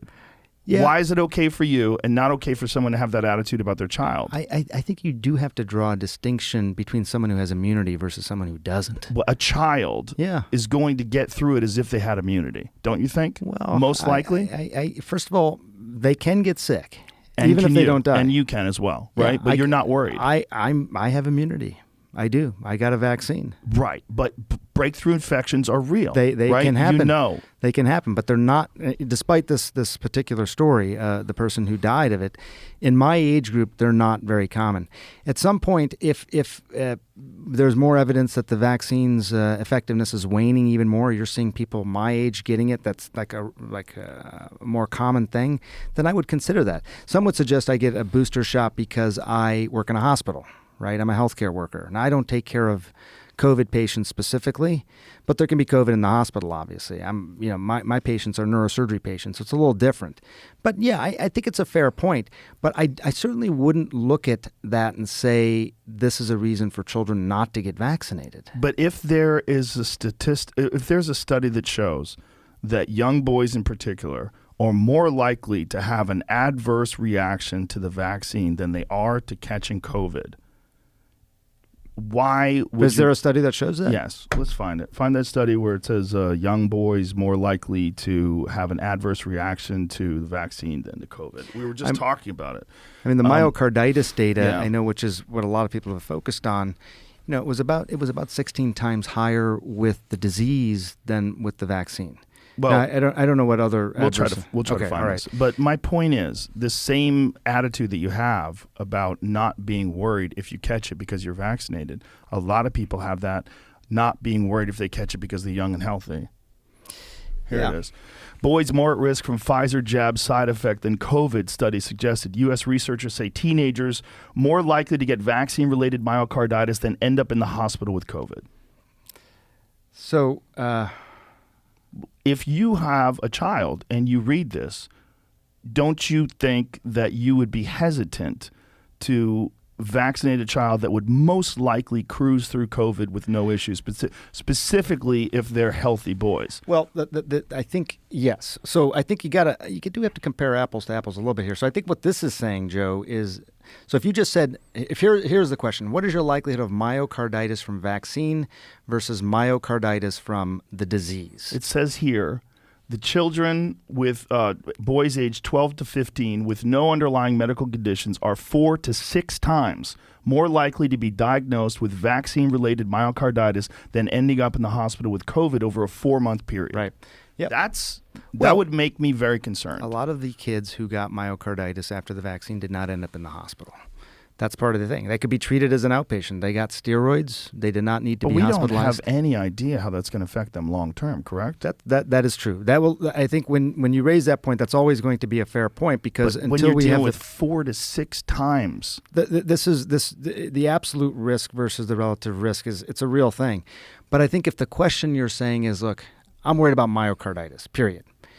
How likely is my child to get myocarditis from the vaccine versus from COVID? Mm-hmm. Okay? Not just, hey, how likely are they to end up in the hospital, period, from COVID, but just how likely are they to end up with myocarditis? I think, like if you were to ask the question, how likely are you to end up in the hospital after a vaccine versus how likely you end up in the hospital after COVID, that would be a fair comparison. What do you think is wrong with this comparison that they're making? Let's put it up again so you can specifically read it and tell me what's wrong, because I feel like you're kind of cherry picking here. No. Because it says the data suggests that boys 12 to 15 with no underlying medical conditions are 4 to 6 times more likely to be diagnosed with vaccine-related myocarditis than ending up in the hospital with COVID. Ending up in the hospital with COVID for anything, right? I mean, there are two different groups of patients here. One is specifically myocarditis. Right, but ending up in the hospital with COVID over anything would give you more data. Yeah. It would give you more instances. Right. So I mean, But that would make more people hospitalized with COVID. Your example falls the wrong way. So right? What I'm saying is that most of the people who got myocarditis did not need to go to the hospital, is what I'm saying. That they were treatable outside the hospital. Right. So you're saying that it's okay that they got myocarditis because they didn't wind up in the hospital? Joe, no, not at all. I'm not saying that. But it doesn't even say that. It doesn't say that. But it doesn't say that they're not hospitalized with myocarditis. It doesn't say that. Right. That's it says the point. 86% of the boys affected required some hospital care. Yeah, I think so. That's a lot. Yeah, I don't know that they ended up needing to be hospitalized, though. But it says it right there. 86% of the boys affected by vaccine-related myocarditis required some hospital care. Yeah. No, I see what you're saying. But when you look at the data This overall, doesn't concern you? This doesn't make you pause? It does concern me, totally. I think, but the question still is, from a risk-reward proposition, what is the likelihood? The risk-reward proposition there is very clear. No, but I'm just saying that if I say, hey, look, I'm worried about myocarditis, okay? Let's say that's the thing. Let's just take that as an example. Okay. What is the likelihood I'm going to have myocarditis from the vaccine versus myocarditis from the disease? It seems like the likelihood, according to that study, for young boys aged 12 to 15 is far more likely to get myocarditis from the vaccine than you are from COVID. There's not a lot of kids who go to the hospital for COVID. You're right about that. And myocarditis is a risk. But myocarditis is more common in those who get the disease. Well, according to that study, I it's know. not. I know. According to that study, it's. But you're saying it. But you're ignoring the science that they're presenting. No. They're showing that you're more likely to get myocarditis at a large number, 4 to 6 times more likely. They're not saying myocarditis. They're saying it's then be hospitalized with COVID. Hospitalized with COVID. Right. Okay, put that up again. It's saying you're 4 to 6 times more likely to get myocarditis than to be hospitalized from COVID. I will take a closer look at this, but but you have an impulse to defend the vaccination in light of this data. Can I pull out something here? Sure. Because I have been thinking about this a lot. You know, I mean, I got teenage kids, and we looked a lot at the myocarditis data overall. So, but that is saying that you're 4 to 6 more likely to get myocarditis than you are to be hospitalized for COVID for any reason at all. Yeah. So here's the myocarditis data specifically, which showed that it was a 16 times higher risk of myocarditis among patients with COVID-19 as compared to the vaccine itself. Right. But this is among all patients. You could have 90-year-old people. They count as patients, right? Yeah. We're specifically talking about 12 to 15-year-old boys. What I was saying to you is your confidence in not worrying about catching COVID because you're a healthy guy and because you've been vaccinated, so you catching an infection of a highly novel virus, which is a real thing, you're less worried about that because of your circumstances. What I'm saying is because I have immunity. These young boys will breeze through this thing for the most part. You know that, right? I think most young of them will be totally fine. Most young people breeze through it, including my own children, breeze through it. Yes. But can they spread it, though? Can they spread it? You can spread it. You can spread it if you get sick, but you're not worried about it because you'll be okay. Look, it's not a perfect vaccine. I'm not suggesting that. But if I tell you I'm 8 times less likely to get infected. Right, but you could get infected, and thousands of people have and are still spreading it, right? Yeah. My point was that your attitude, which is a totally reasonable attitude of not being concerned about a breakthrough infection, is exactly the same way a lot of people feel about their children and COVID. I'm not, I think. Do you see my point? I do. I appreciate the conversation around this, but I think that we have to apply the same degree of certainty and confidence across the board, right? When I tell you that I am not concerned about getting a significant breakthrough infection, I mean that because I know that the people who do get these significant breakthrough infections are people who are more vulnerable and elderly. Right? We know who the 5% are. That's not true. That guy is 53 I years old. understand. He's your age and he's dead. More likely. I'm saying more likely. That's what I'm talking about with the certainty, Joe. It's like we can't. I'm not saying 100%, But it's less like if you look at the vast majority of people who have breakthrough infections that end up in the hospital, you can start to see who is most vulnerable here. I understand, but don't you see that the same logic can be applied to young people? The same logic can be applied to young, healthy people. Why would you be worried about them? They're going to be fine, just like you're not worried. I'm not that worried about young people in terms of their health. I'm not. I don't think that's a big concern. In that circumstance, why would you want to vaccinate young people if the risk of being vaccine injured is 4 to 6 times more likely than being hospitalized for COVID for any circumstance according to that? Okay, well, if you just leave aside that study for a second, because and I get you, but why would we? Okay, but let me say what is another reason for young people to get vaccinated besides that? Is there any other benefit to it? I mean, we're in the middle of this pandemic. If we know that people who don't have immunity, even if they don't get sick, can still catch this and spread it, and that the majority of spread was coming through people who did not even have much in the way of symptoms. Is that true? Yeah, I think they said asymptomatic spread accounted for more than 50% of the spread, at least in the early days. I have a theory about that. I think most people have no idea how their body's supposed to feel because they've been feeding it shit and not taking care of it. And so when they say, I didn't know I was sick, it's because they're not aware of their body. I think I was pretty aware that something was wrong with me. Well, I mean, and you're a healthy guy, right? I mean, you're a healthy guy. You take care of yourself, and you got sick still, right? I mean, that you like you said, you're more aware of your own body. But I think whatever it was, either because people weren't getting tested or they didn't feel they had symptoms, unlike with a lot of respiratory pathogens, you're usually transmitting it when you're sick. Right, you're coughing and you're sneezing and that sort of stuff. A lot of the spread happened through asymptomatic people. So that's incredibly novel, correct? Like that is really nothing that we've ever observed. And that is part of the argument I think that people made around masks ultimately, which I'm happy to talk about that. I think it was a muddled message around that, but I think it's Please tell me what's your position on masks. Well, let me just finish one thing, because I think that because I really want to address this kids thing, and I think about it a lot. Is there benefit to transmitting, to vaccinating kids in terms of decreasing the overall transmission of the virus? That's the thing. It's not perfect by any means. I'm not suggesting that. We know you can still potentially be a carrier and spreader even if you've been vaccinated, but it's a lot less likely. So if we're serious about bringing this pandemic to an end and giving as many people immunity as possible, is there benefit to vaccinating young people?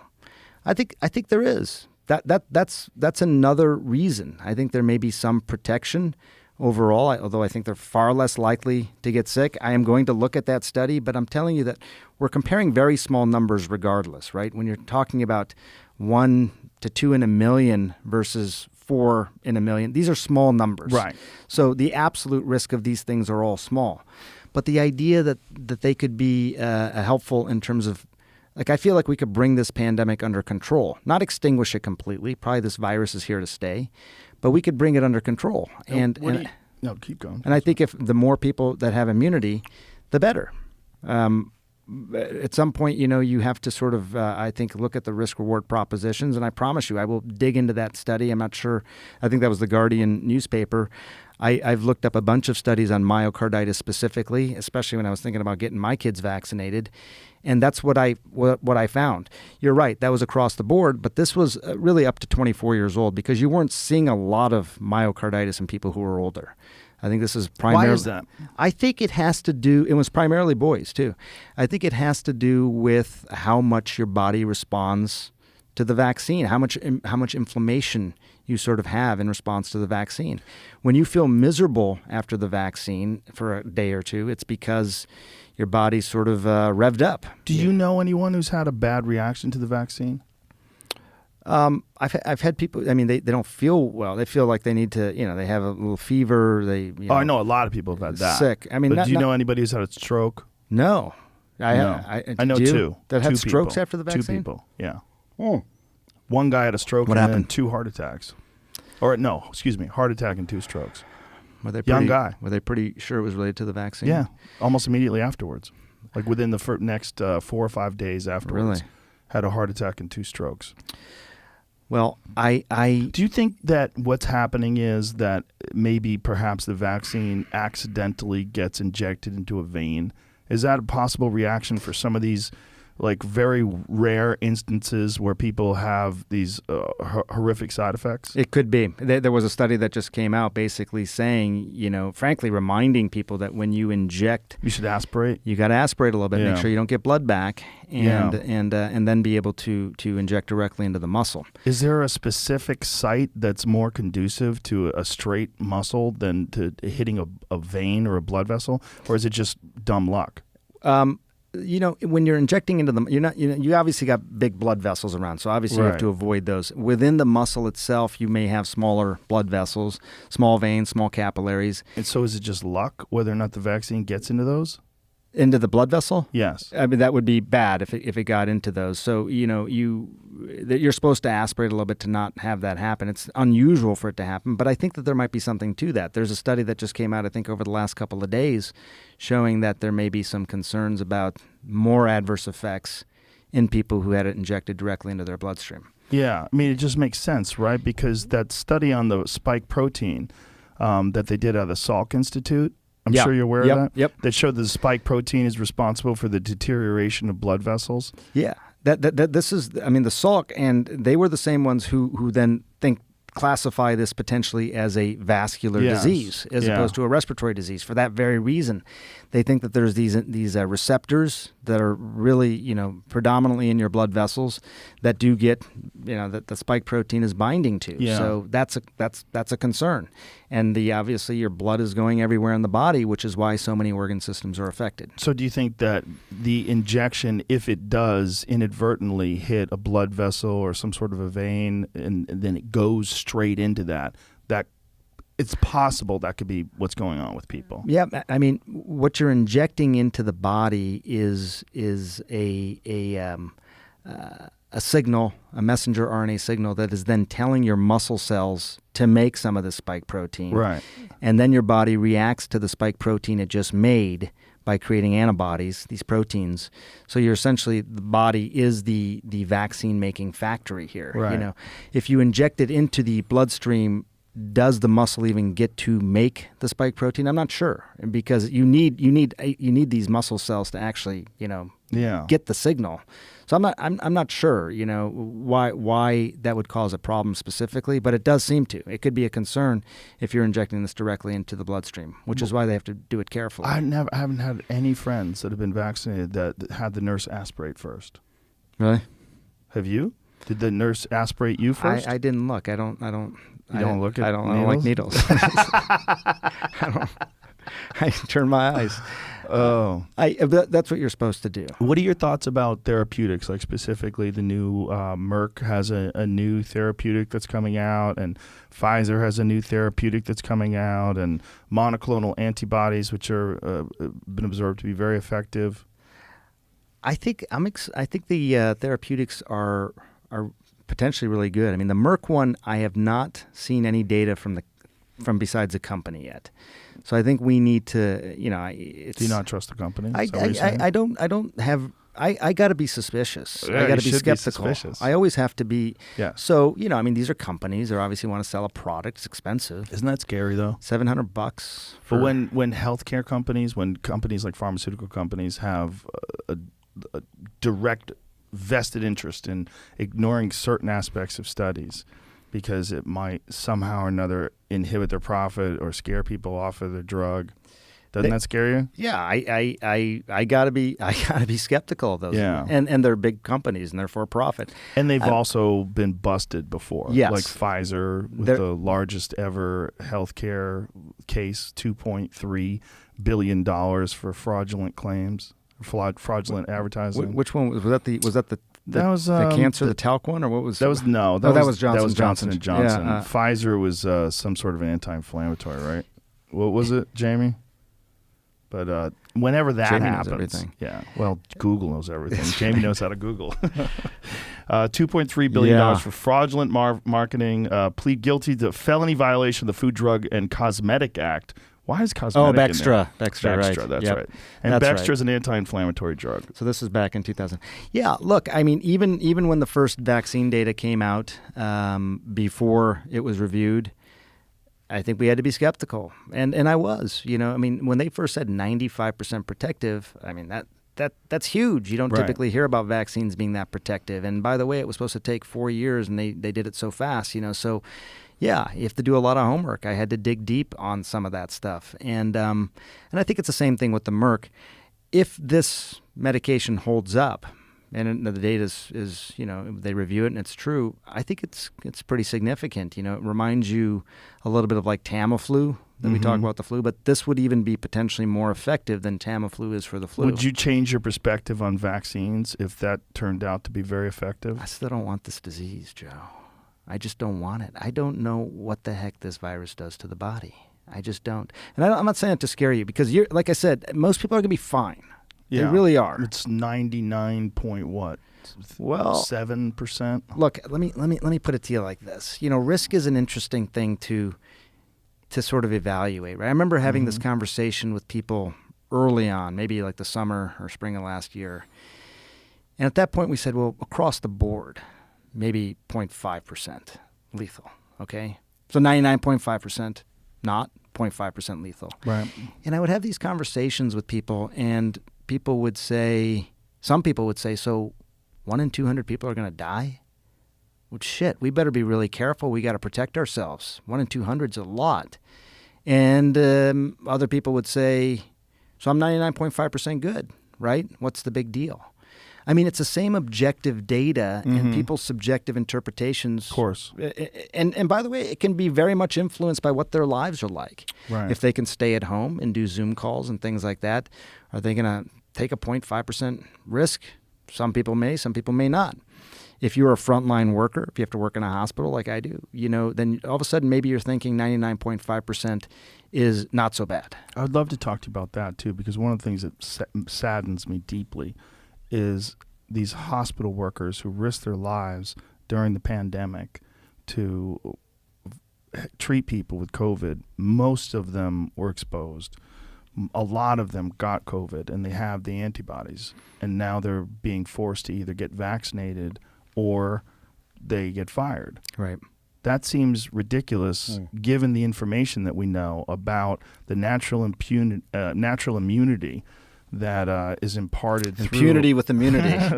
yeah, that is imparted through previous infection. We know that to be very effective. In fact, a study out of Israel showed it to be 6 to 13 times more effective than the immunity that's imparted by the vaccine. Yeah. But yet they're ignoring that and forcing these people to comply with this mandate. Why do you think they would do that, and does that piss you off? This one surprises me. It does. Because first of all, just historically, we do know that people who have natural immunity, it can be very effective immunity. I'm talking even pre-pandemic, you know. Yeah. Even SARS, going back to 2003. People of 18 years later. Yes, that's right. There's still have evidence of immunity. Yes. So, I mean, this is not like, whoa, we should be blown away by this. This was kind of a known entity. It's normal. I think what has surprised me a bit about it is that we still don't do enough testing to really know for sure if people actually have the immunity. People say they've had COVID, so they should have antibodies. Some of these antibody tests are pretty good, some are not. You know, so it's weird that 2 years into this that we still don't have good. We still don't have good vision on just how much immunity we have. Well, you took a nice little antibody test today. I did. We got to see your immunity. My immunity is good. It's okay. Mine's a little fatter. Was it fatter? Yeah. I don't know. You can tell how strong your immunity is. See from the these lines. tests. Yeah, you can see the we lines. judge lines around here. Judge lines. Jamie's got some thick lines. So I should feel safe in this room. With yeah, we're lined up. But no, I think that's been a weak spot for us in terms It's of actually. sad because you're in the middle of a pandemic and you're firing healthcare workers with massive amounts of experience treating the very disease that is affecting everybody. If somebody can demonstrate that they have immunity, I think that should be worth something. I really do. 100%. I really do. But we still don't have enough testing. And But these tests are available. They took those are 3 good tests, seconds. but I talked to Mercy, your nurse, and so those tests she got from the hospital. You go and get the over-the-counter tests, and she'll be the first to tell you. She doesn't use those because they sometimes don't work, or they'll give different results. The over-the-counter tests are not blood tests, correct? You can buy over-the-counter antibody tests. A blood one? Yeah. Really? Yeah, finger prick just like this. Why don't they sell those? It's not hard to do. This is just in the news now that they're spending another couple $2 billion putting out more tests and making them more available. But if we have vaccine sites everywhere, we should have it seems antibody sites. Far more complicated given the amount of extreme cold that you have to store the Moderna and Pfizer vaccines in. Why can't they have antibody tests everywhere? The same way they have, which is a far easier procedure. I think they should. For sure. And I think they should have antigen tests too. Yes. Because the thing about antigen tests is that they can give you the answer to the question you're really trying to ask, which is, am I contagious? Right. So if you could have an antigen test every day, even I know this sounds ridiculous. I have one every day. You do. It's not ridiculous at all. You do it here. We do it every single day. You could do it at your house when you're brushing your teeth, and you know that day if you're contagious or not. And we don't do that. And I've asked, Joe, and there's not a good answer, but one of the answers that I keep getting, if I can explain this well, is that if you think about the purpose of an antigen test, like me taking an antigen test benefits who exactly? It benefits the people around me, right? Because I'm healthy, so I'm not sick. So now I just want to know, am I spreading this to other people, right? Contagious. Well, going back to what I said earlier, I think there's a lot of people that are just not aware of how their body's functioning because they're eating Cheetos and drinking Mountain Dew and sitting around doing nothing. So their body is always in a state of discomfort. I have a lot to say about that. Please do. Okay, but go ahead.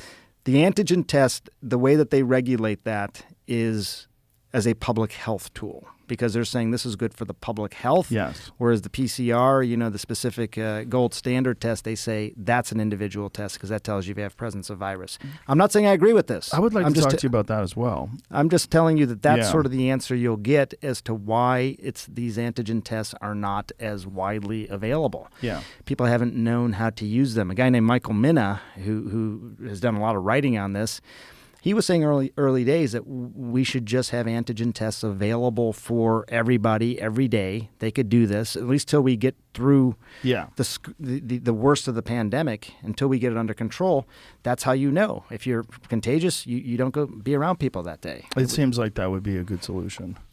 The only thing I would say when it comes to Merck, the therapeutics, and when it comes to testing, and I know how you feel about this. I'm getting an idea of how you think about this. Is that the testing is obviously testing you to see if you have the virus. Yes. The therapeutic is to treat you because you have the virus. Yes. I still think it'd be better not to get the virus. I think it'd be better to get the virus and recover and have amazing immunity to it. Wouldn't it be? Well, you could get sick, though. You know what I think you should do? I think you should get vaccinated and then get sick. What? This is why. Because then you got the vaccine protects you from a bad infection, and then you get COVID, so then you get the robust immunity that's imparted from having the actual disease itself, which is far more complex and comprehensive than you're getting from the vaccine that targets one specific protein, right? You could make that argument, I think. Yeah, so that's the move. Get vaccinated, let it wane, and hang around with a bunch of dirty people. Okay, well, then get a lot of therapeutics on hand so you can take care of it quickly. I will see your recommendation. And do it? And give you a recommendation. Should have come out with us last night. You probably would have caught it. I almost did. Yeah. Now I know what your secret plan was. No. So for you, Joe Rogan. Yes. I would say you've had it. Yes. So now get one shot of the vaccine. No. Why not? Because I have better immunity than I would if I was vaccinated. Right? Yes. Don't I? I think your immunity is really good. So why, if I've already gotten through COVID and I was really only sick for a day, and then 5 days later I was negative, and I do have the natural antibodies now, why would I take a chance in getting vaccinated on top of that? By the way, I'm glad you're better. I'm glad it only lasted a day. You're probably the only one at CNN that's glad. No. We're not. The rest of them are all lying about me taking horse medication. And we should talk about that. That bothered you. It should bother you, too. They're lying at your network about people taking human drugs versus drugs for veterinary. Calling it a horse dewormer is not a flattering thing. I get that. It's a lie. It's a lie on a news network, and it's a lie that's a willing that's a lie that they're conscious of. This is not a mistake. Yeah. They're unfavorably framing it as veterinary medicine. Well, the FDA put this thing out. You saw that. Did you see that thing that the FDA put out? What did the FDA put out?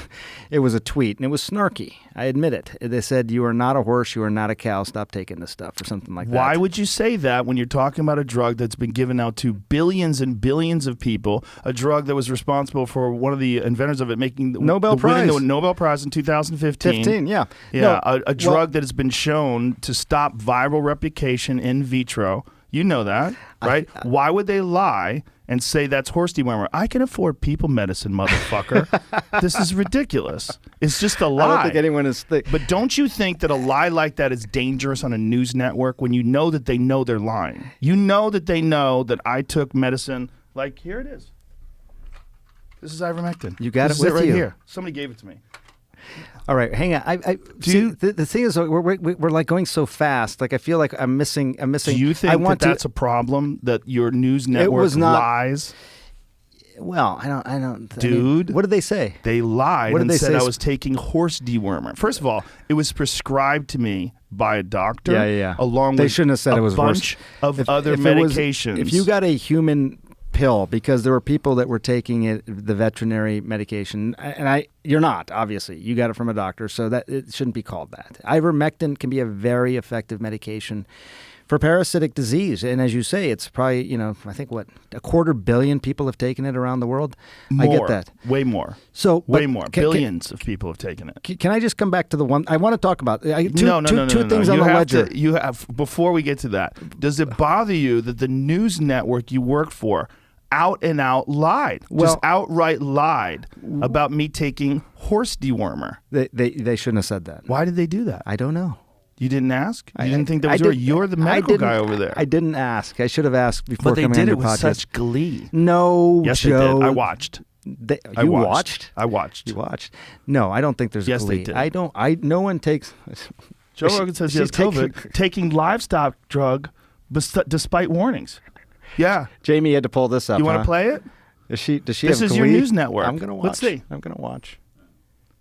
Rogan telling his 13 million Instagram followers that he was treated with several drugs, and he included ivermectin on the list, a drug used for livestock that the FDA and the CDC warn against using to treat COVID.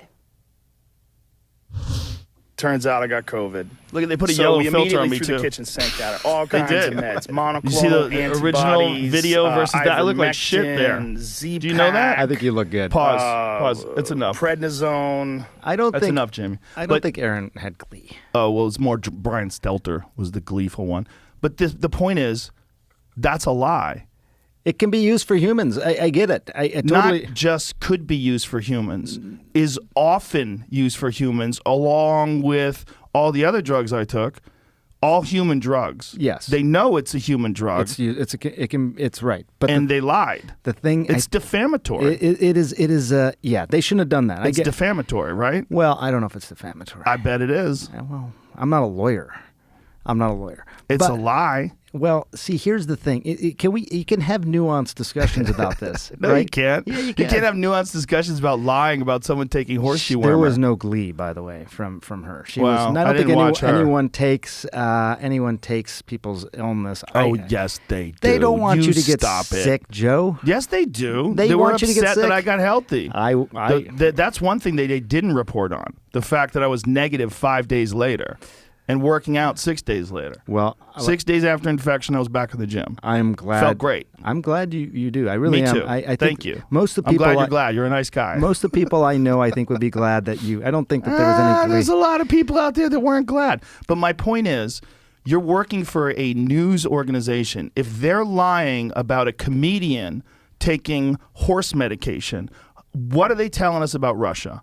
What are they telling us about Syria? Do you understand that that's why people get concerned about the veracity of the news? The concern was look, just the nuanced part of this, and you're not taking a horse dewormer. I get it. You got that as a legitimate medication from a pharmacy. Somebody whatever. gave me. That's kind of a joke. My friend Megan brought me. The thing about it is that what people were doing, as you may know, when they had the original trial, they showed that the plasma concentrations that you needed to be antiviral, antiparasitic, it's a very useful tool.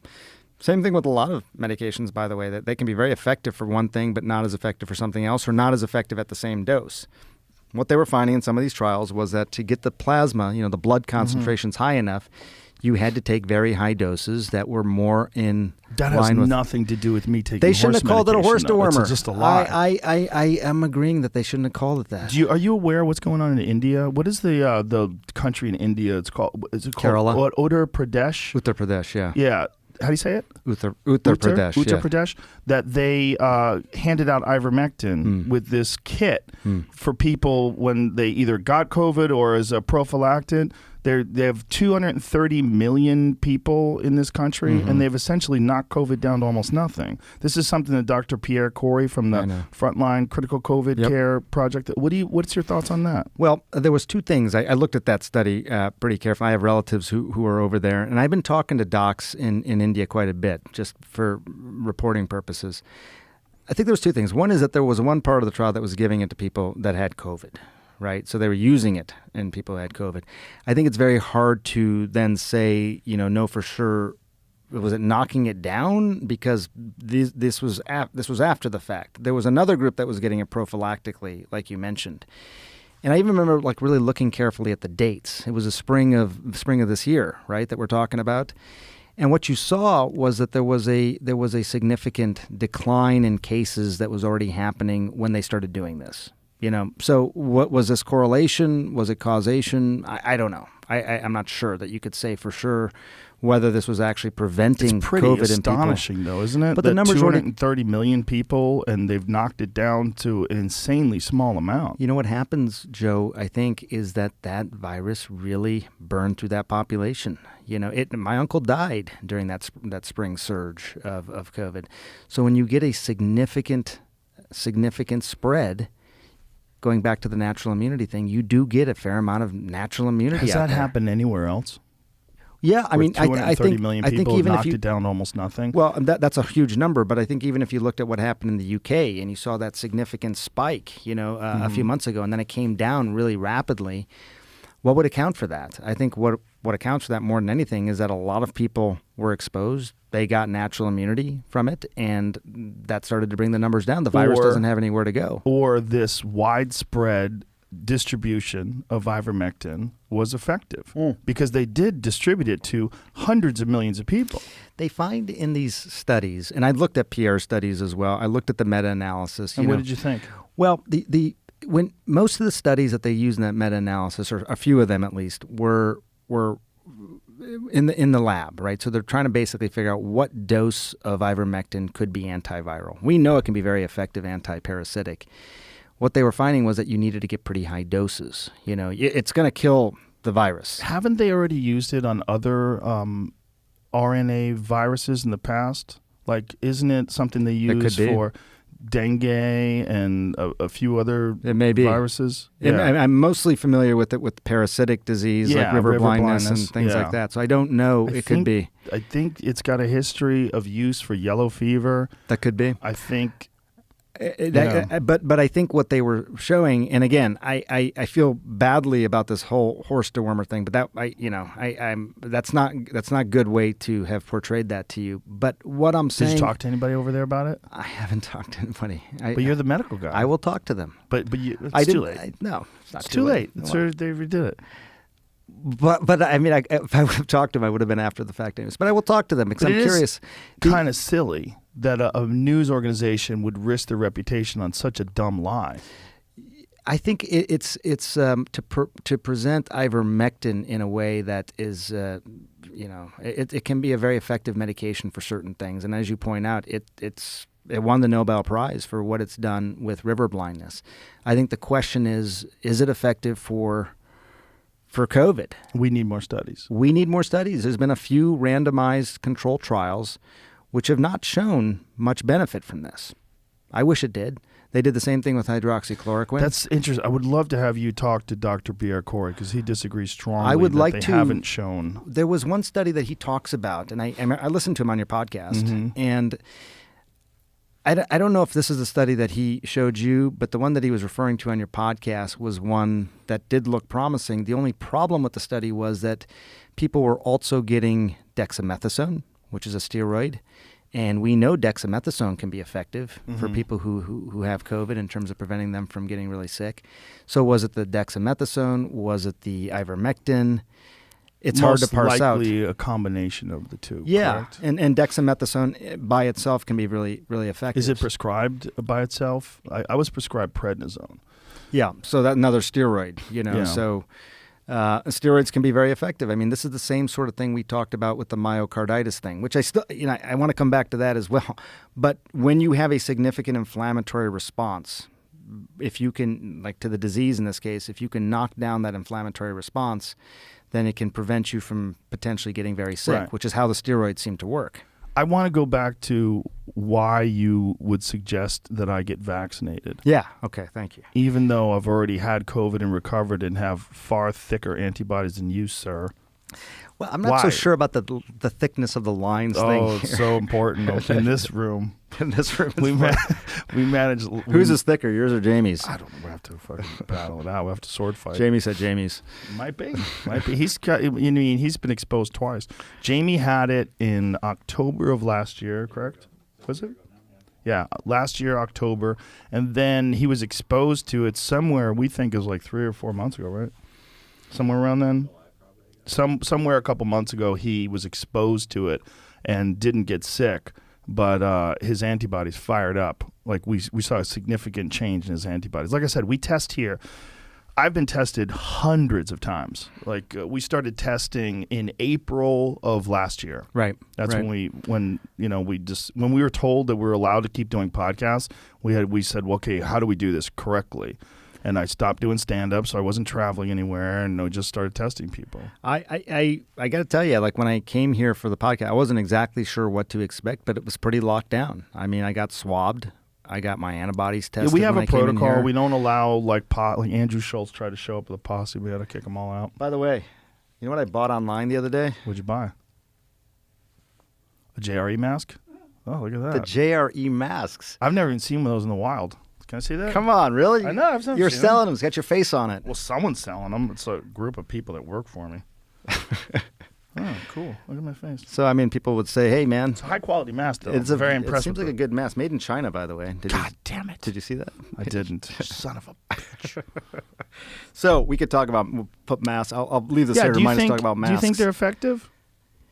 Yeah, I think If they are weren't effective, we beneficial. just avoid the subject?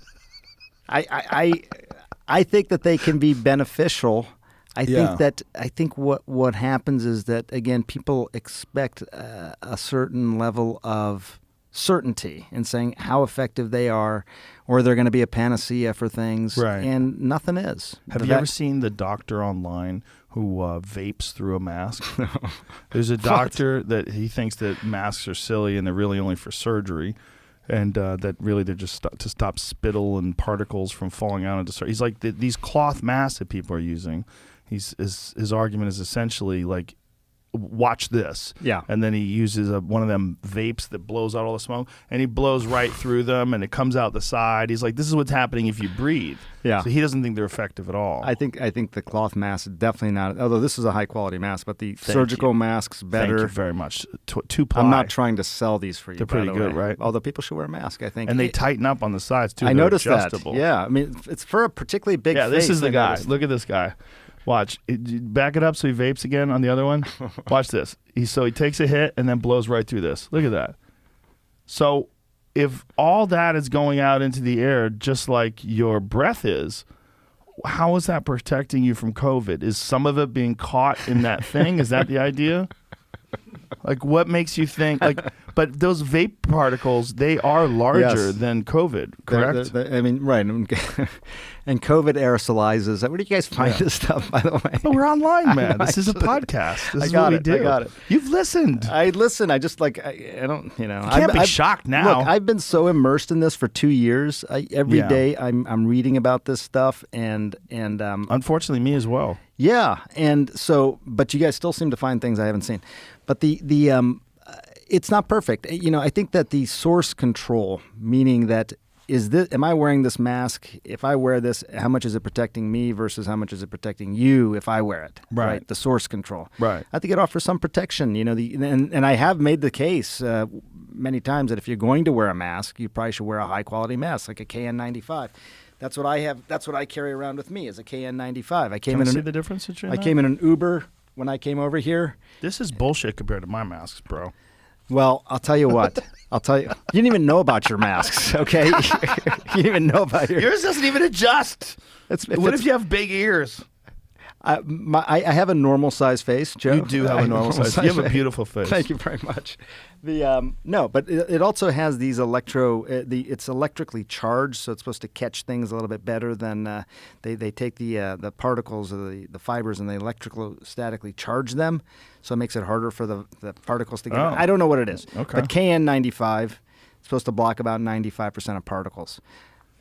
It's not by any means perfect, and most people don't wear these. They wear a cloth mask, so it's not going to be as effective. So you suggest that people wear a KN95? That is what you suggest? I think if you're going to wear a mask, then wear a good mask. And what then about them dudes who wear bandanas like they're robbing an old West Bank? They would totally be vaping through those things easy. I saw a guy the other day. He didn't even have a fucking mask on. He had a face shield with all this underneath. You could like reach under it and touch his face. Like, what are you wearing? What is this? That's not doing anything. A lot of it doesn't make sense. But it doesn't make sense. I wear masks because I don't want people to feel uncomfortable. That's why when you're supposed to wear a mask or a mask is suggested, I wear a mask just so people feel at ease. Yeah. Because I see certain people, particularly people that are anxiety-ridden, that see someone without a mask and they get upset and they tense up. Look, this has been a strain on a lot of folks that were barely hanging on during normal times. Yeah. 2 years ago, there was people that were filled with anxiety, freaking the fuck out about regular life. Those people are still around. I recognize that, so when I'm supposed to wear a mask, I don't complain. I put it on, but I don't think it does anything. I feel like when I'm wearing that mask, I'm just placating people and making them feel good, which I'm fine with. We're in a weird time. It doesn't bother me. But I know people that have gotten sick while wearing a mask. I know a bunch of people. I think at this point, I know 3 or 4 people that for sure were wearing a mask when they caught it. Yeah, it's by no means perfect at all. But also, you got to keep in mind that when you're wearing the mask, it's most likely it's what's called source control. So you're more likely to keep from giving it to people, to keep from spreading it. Yeah. Not perfect, obviously, from the Not video. Not even a little perfect. Not even a little bit. Although I think that guy, I think maybe he's that hamming it up a little bit, a little bit. But what if you breathe heavy? What if you just got done heavy jogging? The guy's really, really heavy. No, but all these things, I think in combination help.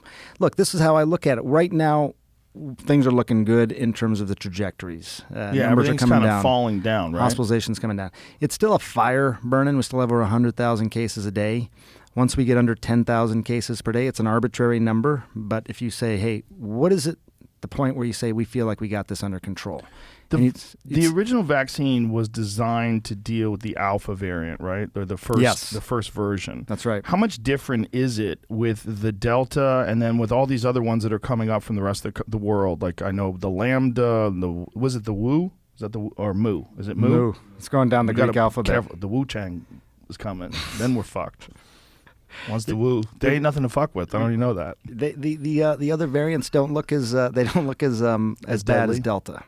So Delta, but I thought the Lambda was a real issue. They're keeping an eye on it, but Delta still appears to be more contagious than that one. So Delta was a particularly bad variant. Yeah, that's what I got. That's what you got. Yeah, because it was 2 months ago now. Yeah, and the way I got it was just being dumb.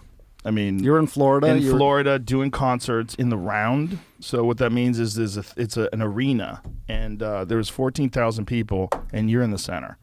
So here, everyone's screaming, they're laughing, so that's spraying out. And then when you get off stage, you have to walk through the crowd to get back to the green room. So you're high-fiving people, walking through people, breathing on me. Then we went out drinking and playing pool and didn't get back until we quit playing pool at 3:30 in the morning. Jesus. Yeah, so I was exhausted. How do you do that? I mean, just aside from pandemic, I mean, I'm 51. How old are you now? 54. How do you do it, man? I exercise and I take vitamins, you sir. exercise it so you can go play pool till 3:30 in the morning. I'm trying to suck life dry.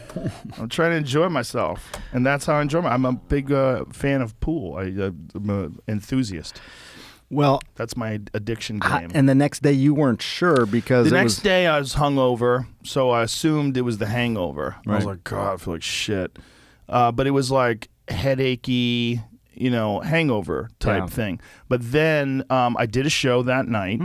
No problem. Show was great. Had a great time in Orlando. Shout out to Orlando. And then got on a plane, and when I was on the plane, I was like, I am weary. Like in a weird way. It was an odd weary. And I was like, I'm just going to, keep an open mind about this. But then when I got home, I was in my house. And I was like, something's up. And I told my wife, I said, how about I'm going to go to a different part of the house. I go, I really feel like I have it. I go, and she's like, you look great. And I was like, yeah, I know. But you were getting tested regularly, though, weren't you? Yes. So did you know you had it at that point? No. Or it didn't test positive No, because yet? we didn't bring the test kit gotcha. to Florida. Got it. But when I got back, I was like, I feel like I caught something there. I'm not sure, but let me just isolate because I Right. knew something was off. Yeah. I was hoping I was just going to recover and be fine because I was talking normal, I wasn't coughing or anything like that. But then in the middle of the night, I was sweating a lot and I had like chills, and I was like, I think I got it. So then we got tested on Sunday, and then I started immediately getting treatment. So Sunday was the real rough day. And he wasn't even, I've had the flu before. It was like the flu. So how bad was it overall? I was walking around, I was doing stuff. Do you It wish you wasn't- didn't have it, though? Yeah. Oh, of course. I mean, it wasn't, but I was also kind of relieved to get it over with because I feel like, there's a lot of people that they feel like they just want to catch it and then recover, so they have the antibodies. I was in that category. I don't know. I'm not saying it's wise. I'm not saying it's a smart thing. It's not. But my feeling when I got it was good. I got it. Let's just get through this. I knew I was healthy. I knew I'd take care of myself, and I knew I was most likely going to bounce back quickly. That turned out to actually be the case. So I was correct. Most people aren't as healthy as you. They should get healthy. Should they? So get we the should vaccine, encourage though? them. No, we should okay. encourage them to get healthy. Topic number 5, If we're going right? to do that, we should first of all encourage them to get healthy, because getting healthy will prevent a lot of things like heart disease, which kills way more people than any disease. I mean, what we're dealing with COVID is 95% of the people have 4 comorbidities that die, right? When you're dealing with heart disease, you're just getting heart disease, right? Some of it is obviously you're born with it. You're born with like certain predetermined conditions that you have no control over. But there's a lot of people that are making poor life choices. We don't say anything to those folks. To tell them that an injection of a pharmaceutical drug is the answer to their problems, I think is not true. It's not accurate. It is a Band-Aid on one problem, but the overall metabolic health is poor. And that's one of the reasons why their body's in decline. When you're dealing with people that have 4 comorbidities, outside of genetic conditions, we're dealing with so many lifestyle choices in this country.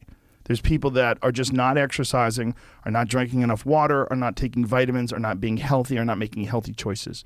These things should be encouraged above and beyond, because those are the things that can get your body to a place where it can be better. It'll perform better. You'll think better. You'll feel better. Yeah. You'll have better relationships with people. Your life will work better because you're not in this constant state of decay. Yeah.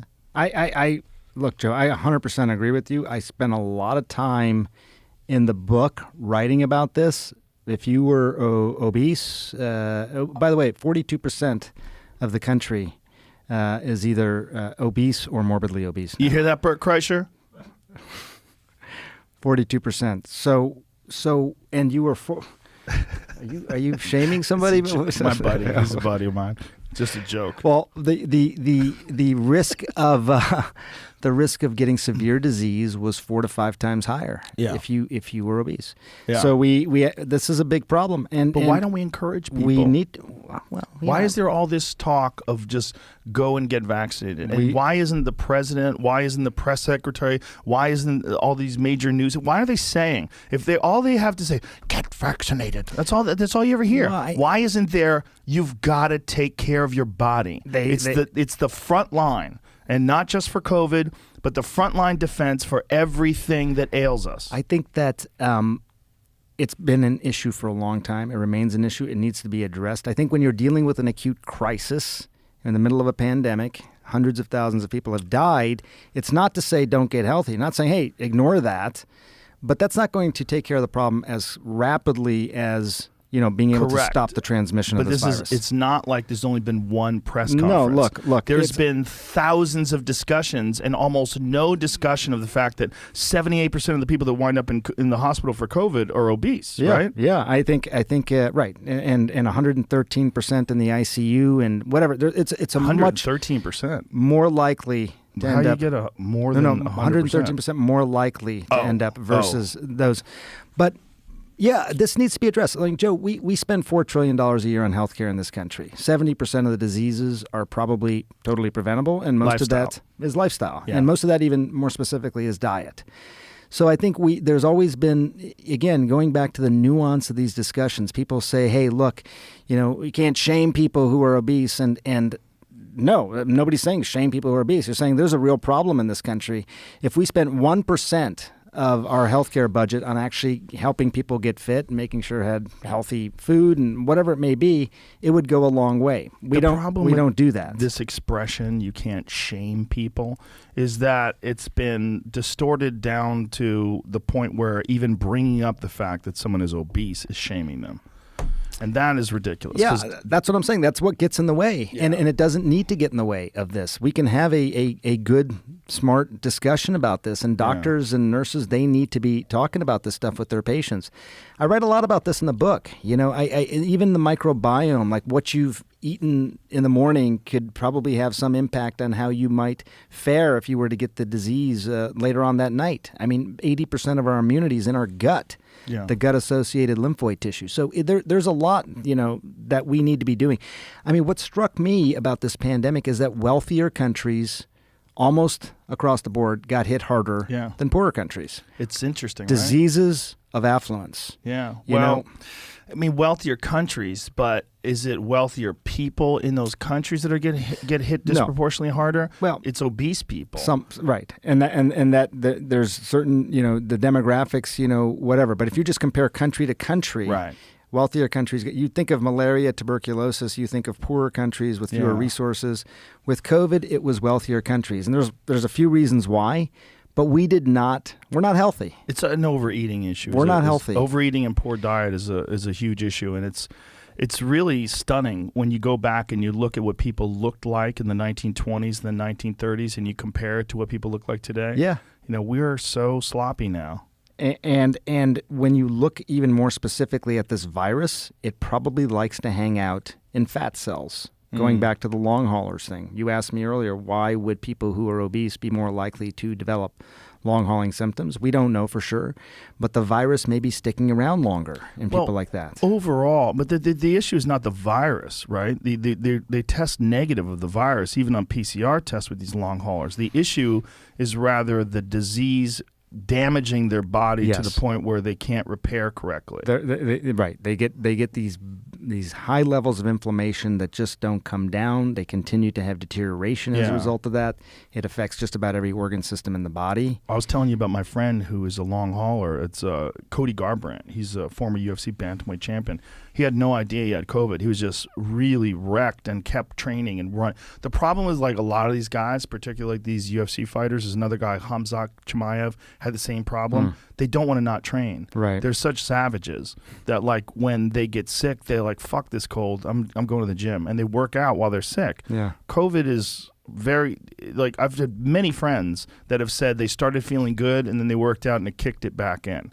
I waited until I was negative before I started training. And even when I worked out the first day back, I took it pretty easy. I just wanted to see what my body felt like. Yeah.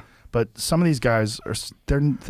Revving up the They're inflammation. professional cage fighters. Yeah. So that makes sense. And I know another guy who is a cyclist who kind of did the same thing. He was getting better, and then he worked out and fucked himself up again. Yeah, I mean, what do you mean? He got it again, you're saying? No, he was starting to get better, but he was still sick, and he worked out, and then he got way worse.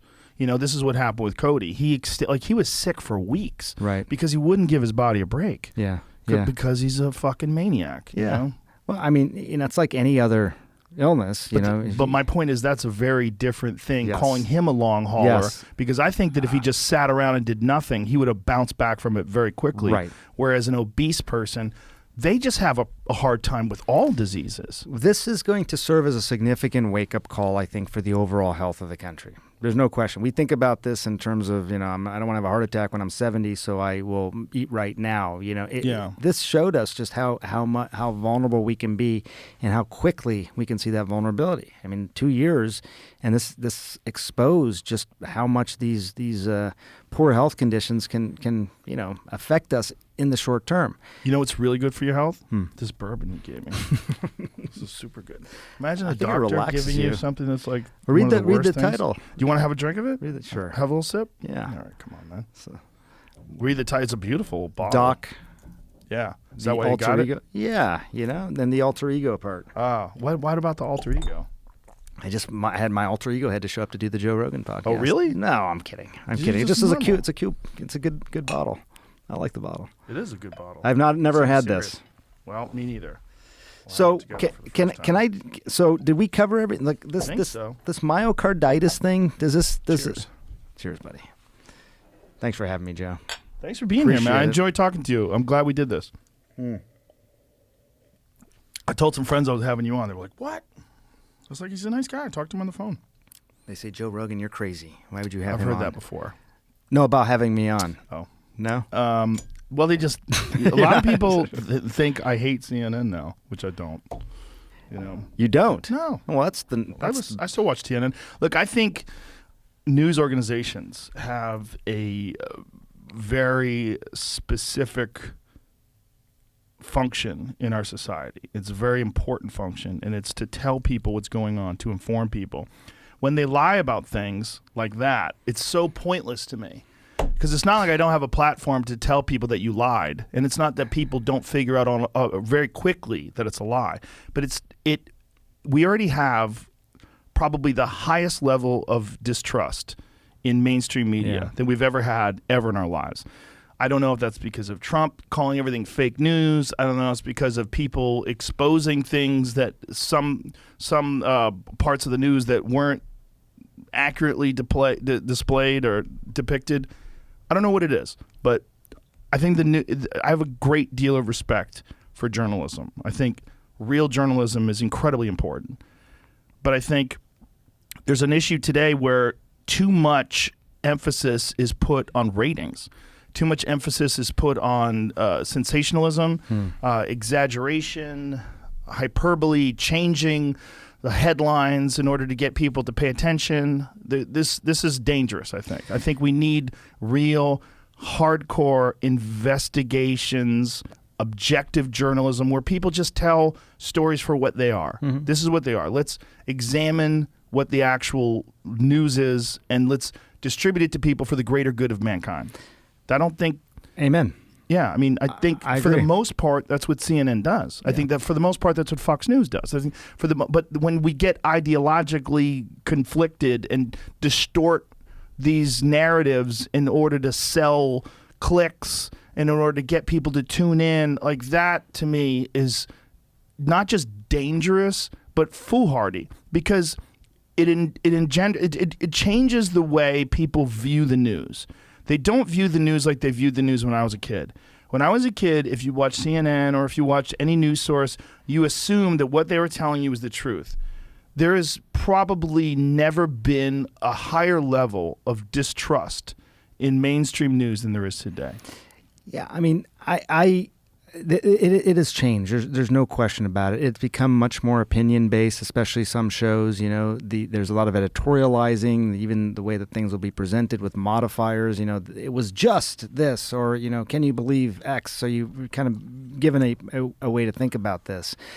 I think, not that I want to bring this up again, the whole ivermectin thing, but I think that the reason the FDA put that out there saying, I think someone at CNN told them, let's make some money. I don't know. Let's get people to tune in. They like you, Joe. No, they don't. What? Stop I like lying. you. I like you too. Yeah. I like Jake Tapper. Tapper's a good guy. I think he's They're all good guys. He's a very good journalist. Yeah. And so, I mean. There's a lot of clowns on your network too, though. You know that, right? I'm not going to get into that. These are my friends. I'm sure. These are my friends. You party with those dudes? And they're high. Play grab ass? I'm not they are leaving this the horse dewormer thing, which I know bothers you. I think that this came about because the FDA is saying there's no excuse. There's no excuse. There's no excuse. You it can't. was not You're kind. not going to talk your way out of kind. this. It's nonsense. It's not that it's not kind. It's just a lie. It's dumb. Well, it's used as that, but that's not how you were using it. Do you think people believed it? There's a small percentage of people that aren't online. I have no idea. That believed it. I don't know Everyone what else is people like, believe. wow, look at CNN lying. But it's just one of these things where again, we're allowed to have nuanced conversations about these things. Yes. I'm not disagreeing with you. That was insulting. I get it. But like when you look at these things in terms of how you think versus what you think, again, like the vaccine, I'm still like, part of me thinks, would you have gotten it? I almost got it. Okay, let me so tell you what happened. Yeah. I was supposed to get it. The UFC had allocated a bunch of doses for all of their employees, and I came down on Friday and I said, hey, can I get vaccinated? And they said, yes, let's set it up. And then right before the event started, they said, you're going to have to come to the hospital. Can you come on Monday? Because I guess with whatever the CDC requirements are, you have to be in a hospital setting, or I don't know what it was. This is in Vegas. Okay. I don't know where the rules are. And I said, I can't be here Monday. I said, I have a previous obligation. I said, but I'll be back in 2 weeks. Let's do it in 2 weeks. I'll come in a day early. Okay. And they said, great. In the meantime, Johnson & Johnson got pulled. Shortly thereafter that, one of my friends had a stroke. And I'm like, oh, Jesus. And Johnson & Johnson got pulled because of that, because of blood clots. And then I shouldn't say one of my friends is a guy now. And then I got concerned.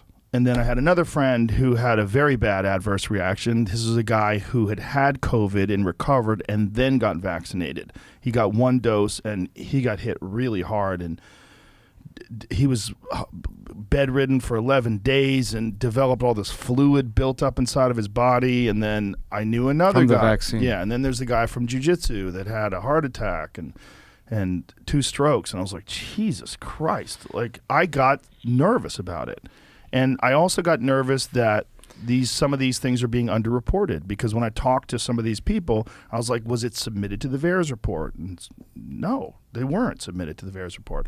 So I'm like, how many people have had adverse reactions that were submitted versus not submitted? And I do know that some of the people that submit things to the VAERS report, they're not telling the truth. They're making things up. There's a lot of, whenever you have like an open forum like that, you're going to get a lot of bullshit, right? Right. So who knows how much of it is true and how much of it is not.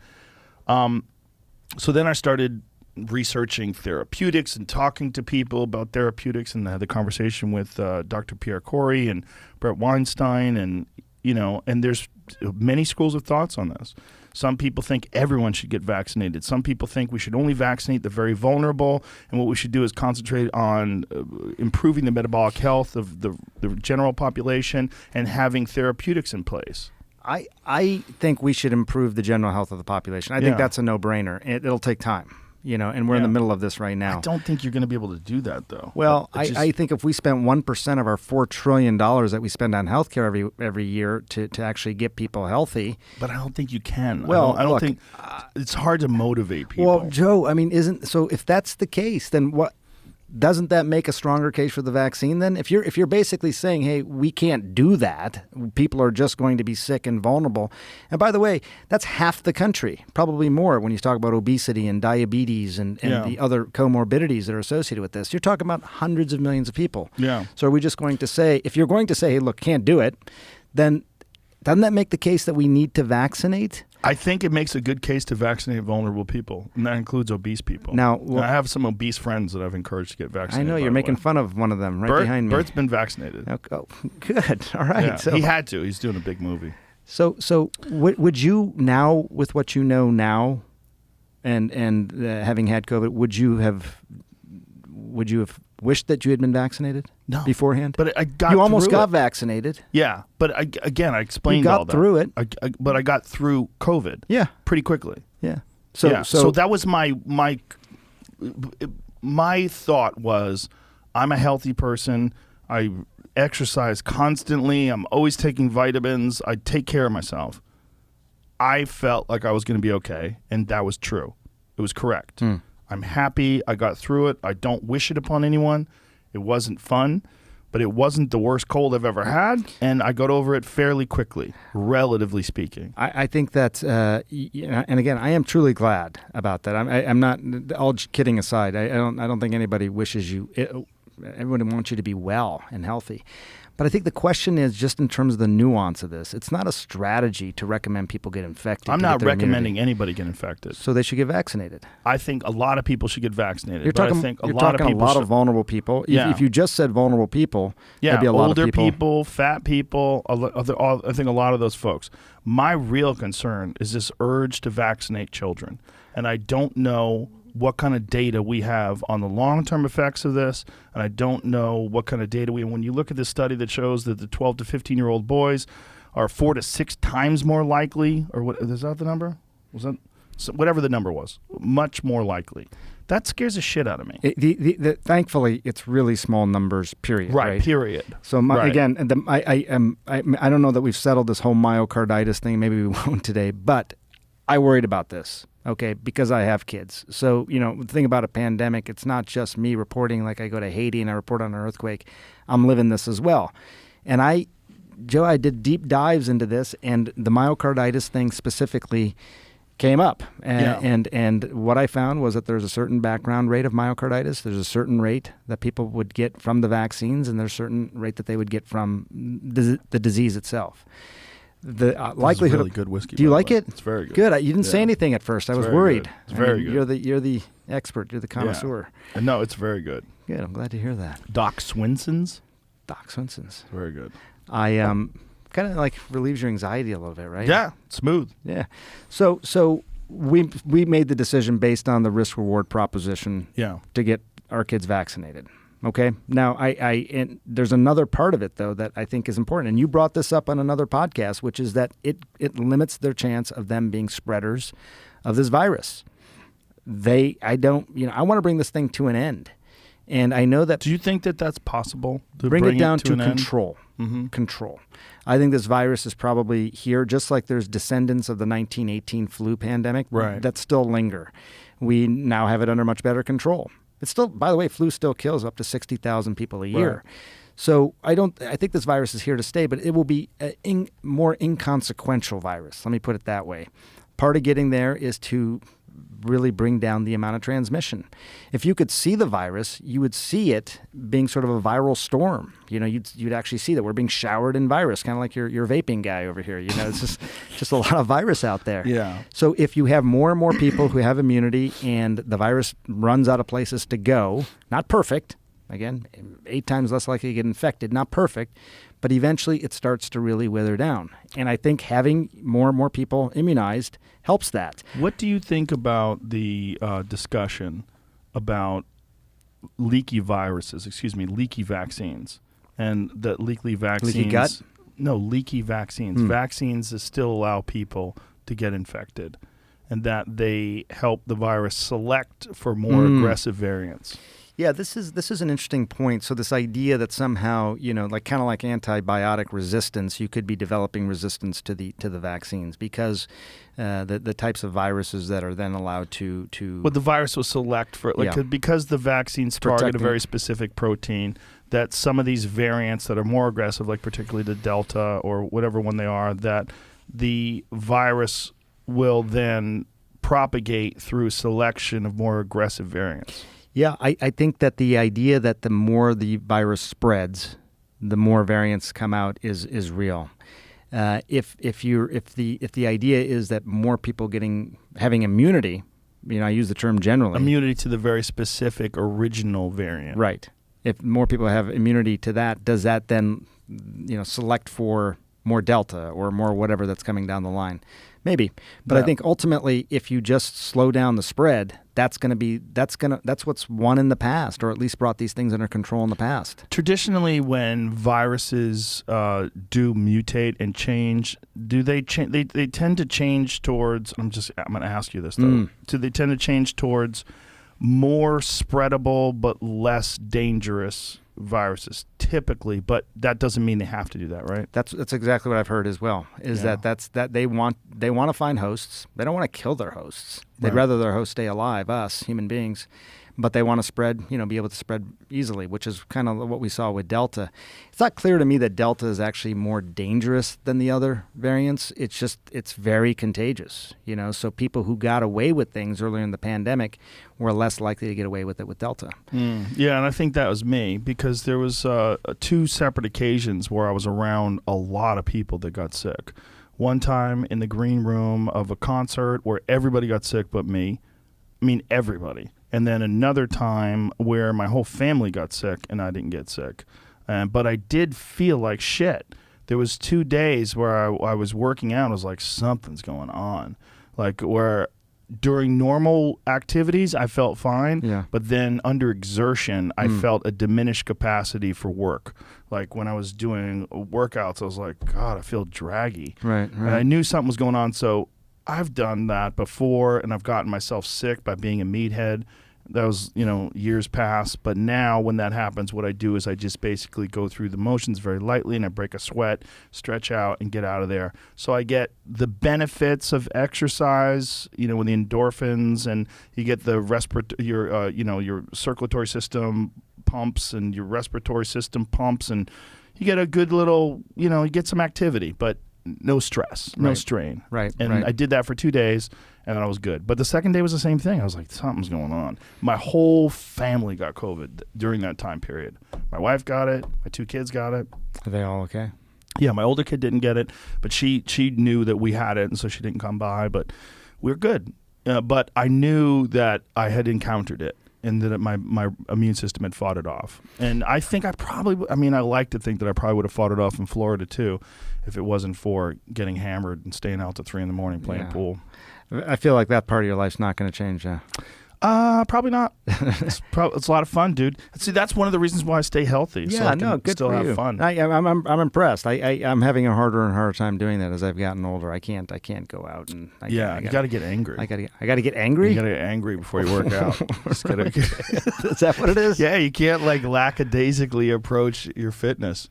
Your fitness has to be like a life or death battle as you get older. I'm very inspired to be fit. I really am, and because I feel good. Right? Yes. I think part of it is I just want to be healthy and live a long time. But you feel better. I feel good, and I think that's closing the loop. A lot of times you tell people to eat right and exercise, and then nothing will happen to you. And it's not the most inspiring message, right? Wow. But if I tell you feel good.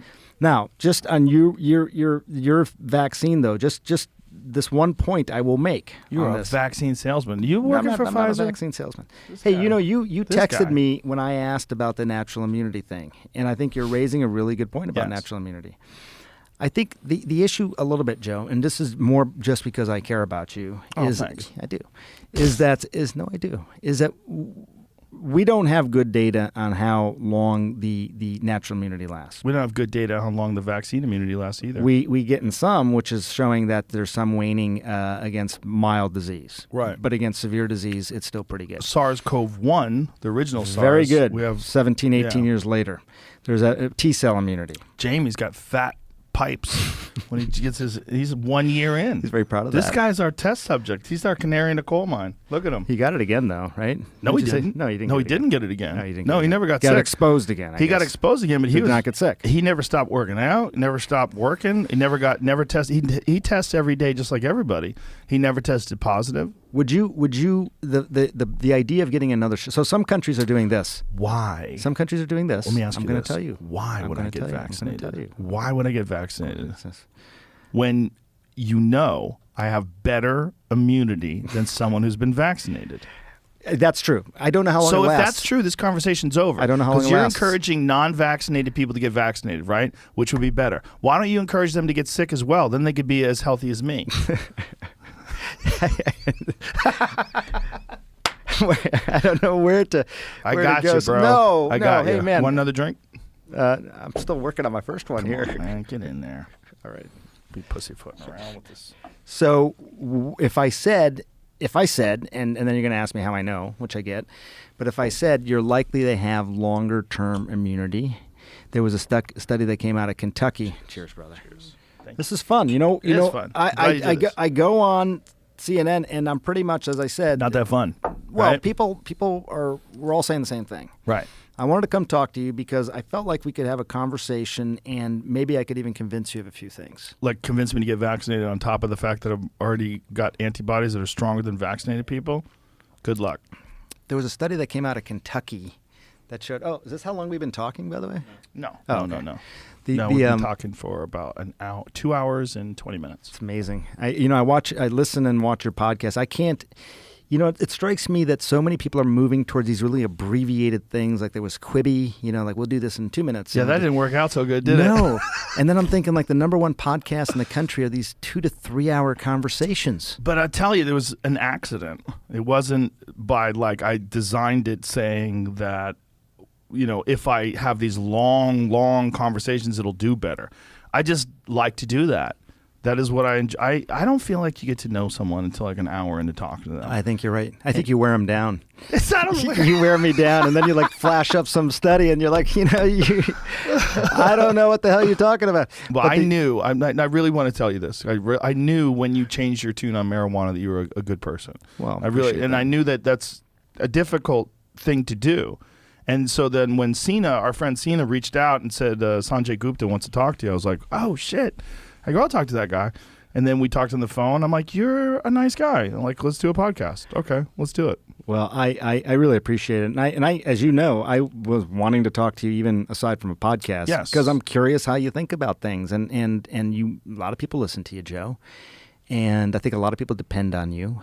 I don't like that. Well, I mean, I'm they're not taking your interested in that. I'll cues. quit. They're taking your cues on things, and that's I think with the vaccine, I think that what you've said, and I heard you say it afterwards, that you're not anti-vax At all. No. and even that 21-year-old thing that made all the 21-year-old guest you had on the show, or no, it was a friend of yours, I think he asked you should he get vaxxed. No. I was talking about young people, like a 21-year-old healthy person. Yeah. Should you get vaccinated? And I didn't think you should because I think you could beat it fairly easily. But then afterwards you said, hey, look, what hasn't been explained well is exactly why he should get vaxxed beyond the fact that he's likely to recover well, but could he be potentially someone who is a source of spread?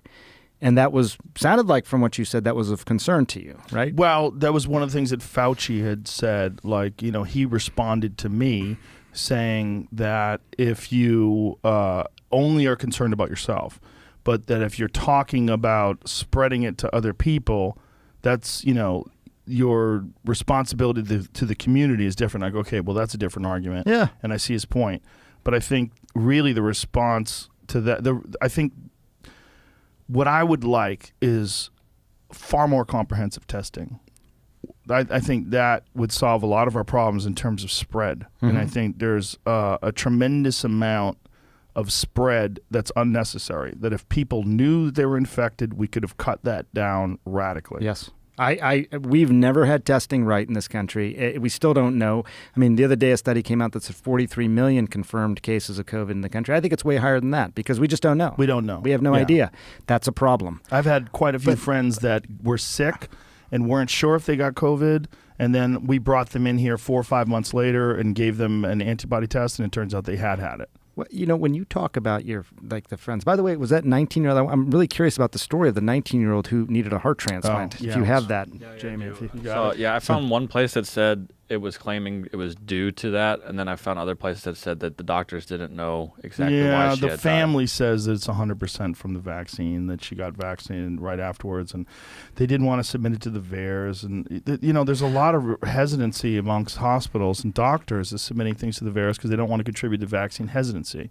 Would you agree with that? It's not a very good system either, right? Because you have both. You have people who submit things that are not fake stories, and then other people not submitting. So I don't know that it's a really, but I just don't. This is the one that said it that way, just so you could see it.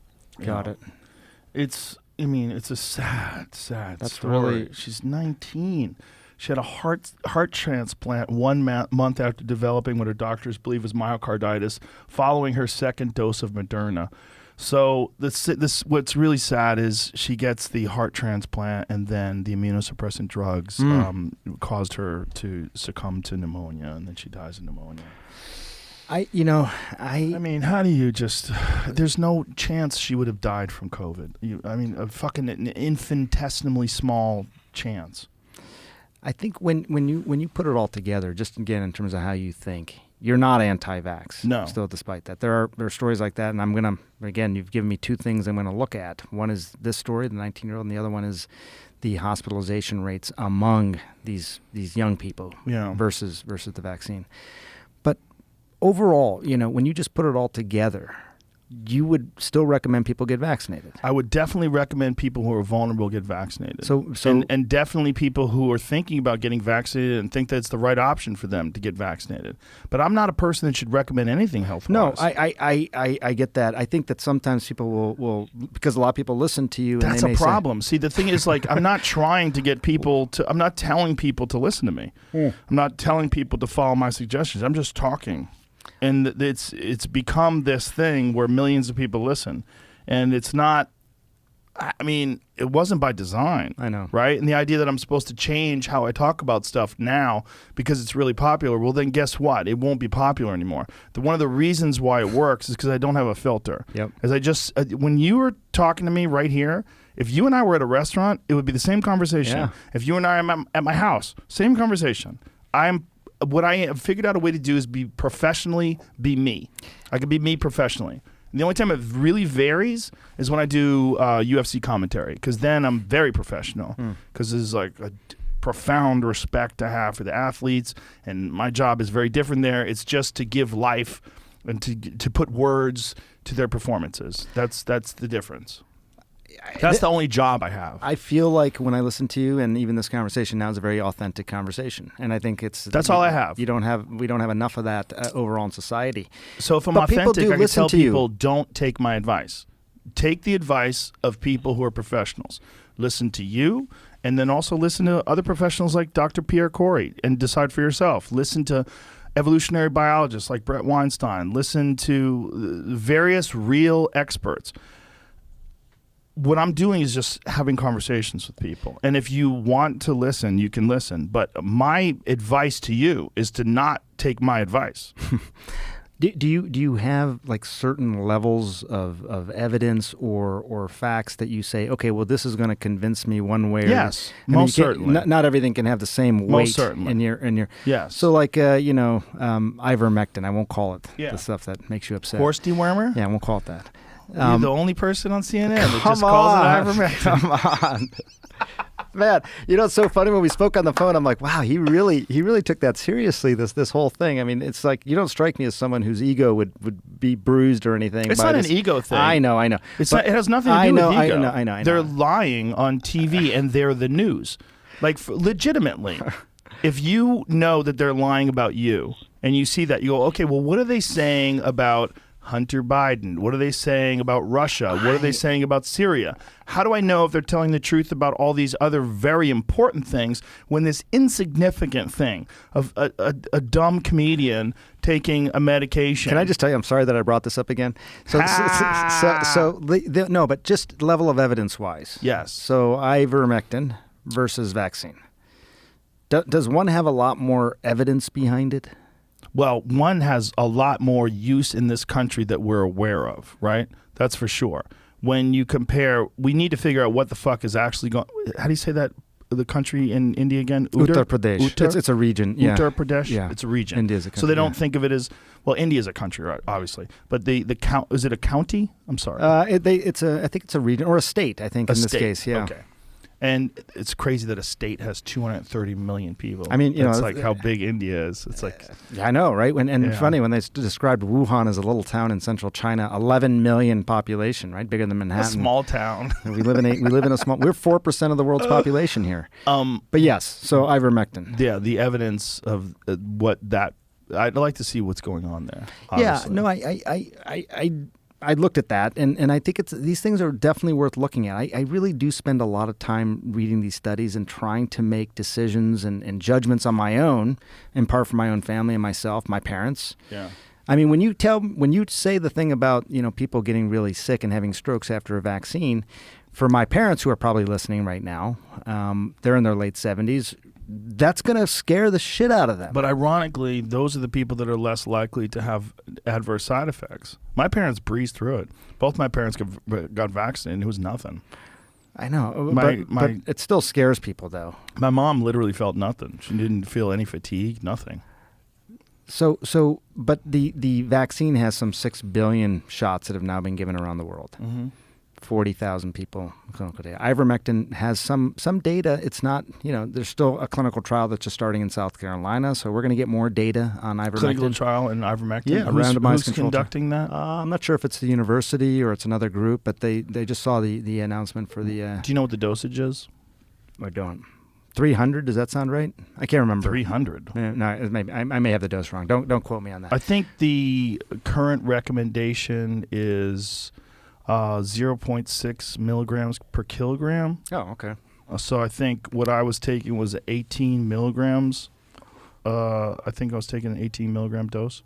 Got it. So maybe it's 30. I don't remember what the dose is, but there are trials that are still happening, and whereas with the vaccine, there's a lot of data, and then you bring up the long-term effects. We're going to need to know at that dosing, which is probably going to be higher dosing than treating, river blindness and things like that. What is the dose of treating river blindness? I don't know, but the blood concentrations you needed in those studies that that Pierre talks about as well were much higher doses in order to get the antiviral effect, at least in the lab. So if you're trying to replicate that in the body, you're probably going to need higher doses. And I think you're talking about the in vitro. That's right, in vitro versus in vivo. The in vitro studies that showed the ceasing of viral replication. Is that the studies you're talking about? Yeah. So I just like in terms of how you think about this, like the vaccine has a lot of data behind it. There's obviously some terrible stories which I'm going to look at here. I had not heard about, for example, this 19-year-old. But for the most part, it has a lot of data behind it that shows that it is safe and that it's effective in terms of keeping people from getting super sick. Can I say one thing that's really important too? Yeah. Because I know that people are going to bring this up.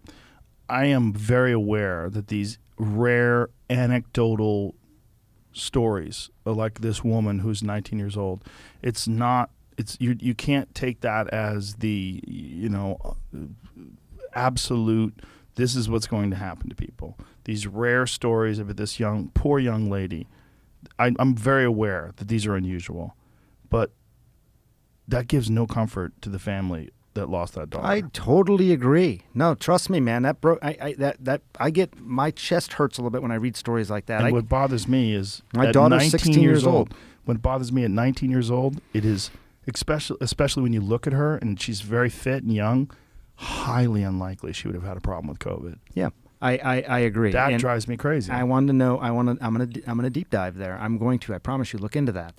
But overall, just statistically speaking, you do have one of the most studied therapeutics or, products now, this vaccine on the planet. We've had an incredible amount of people take it over a short period of time, but very understudied in terms of long-term consequences. Would you agree to that? The only way you can study long-term is with the passage of time. Right. And that's what I'm concerned about. I know, but Joe... That's what a lot of people are concerned about. But you're not going to wait 10 years before you give vaccines in the middle of a pandemic. if 99.7 people survive, is that accurate or somewhere in that range? I've heard a 0.5% mortality rate roughly, so 99.5. And you know of 2 people that almost died from a vaccine, you can understand why someone would be hesitant, right? 2 people out of the people that I know. 2 people out of the people you know died from a vaccine? No.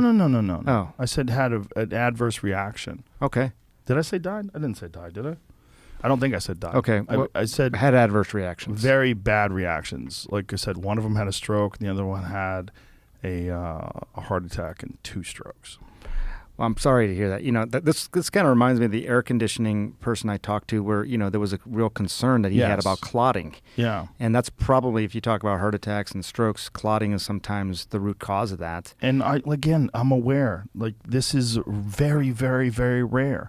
When you're dealing with hundreds of millions of people that are vaccinated, I'm aware this is very, very rare. Yeah. So I just, I know, again, you're not saying don't get vaccinated. You're I'm not recommending saying people that. do And that. I'm especially recommending it to older people, like my parents. I didn't try to convince them not to do it at all. Right. I convinced them to do it. Or encouraged them to do it. I encouraged some of my overweight friends to get vaccinated. I'm not an anti.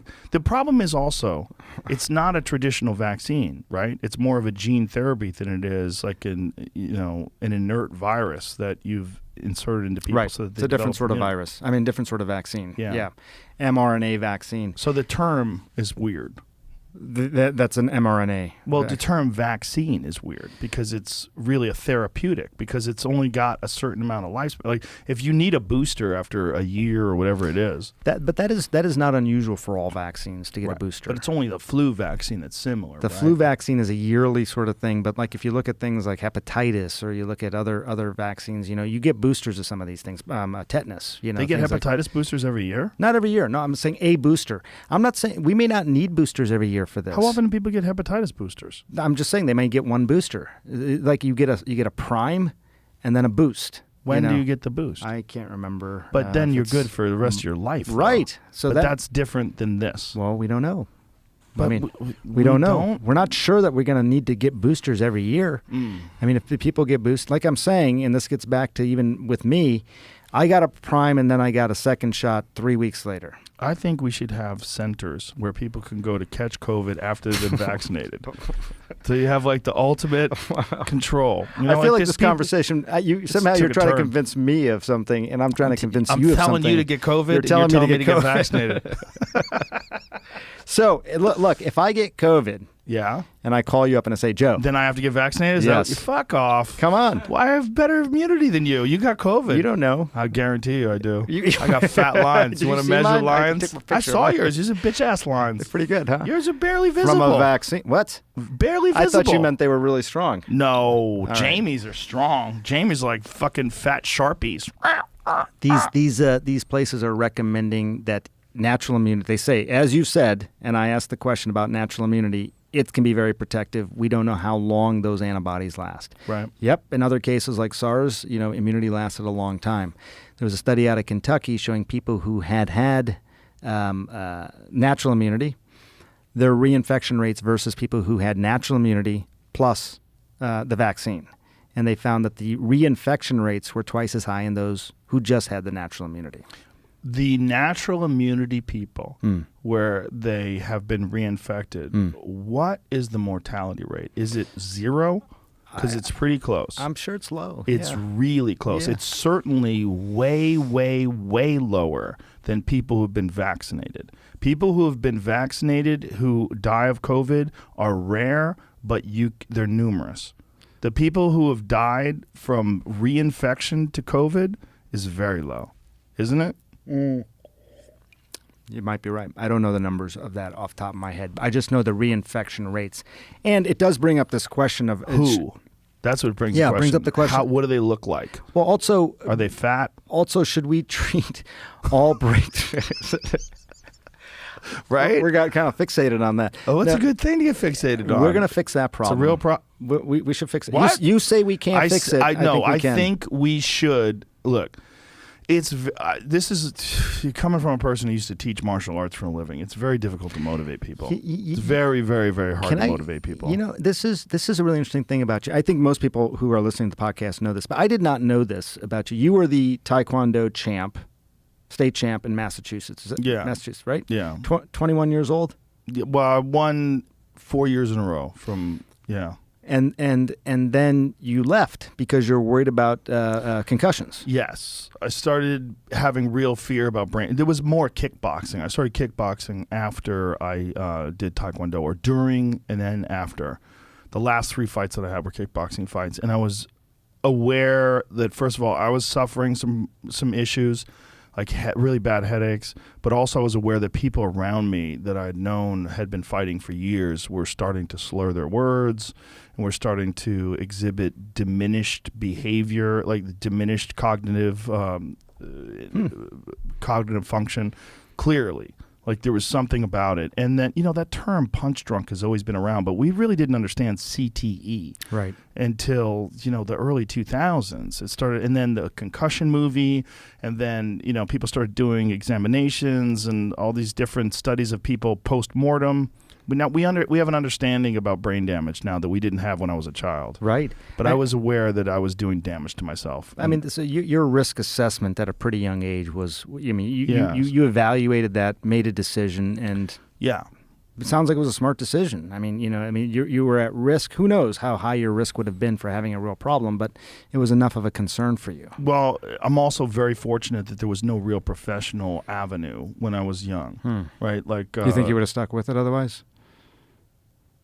It's hard to say.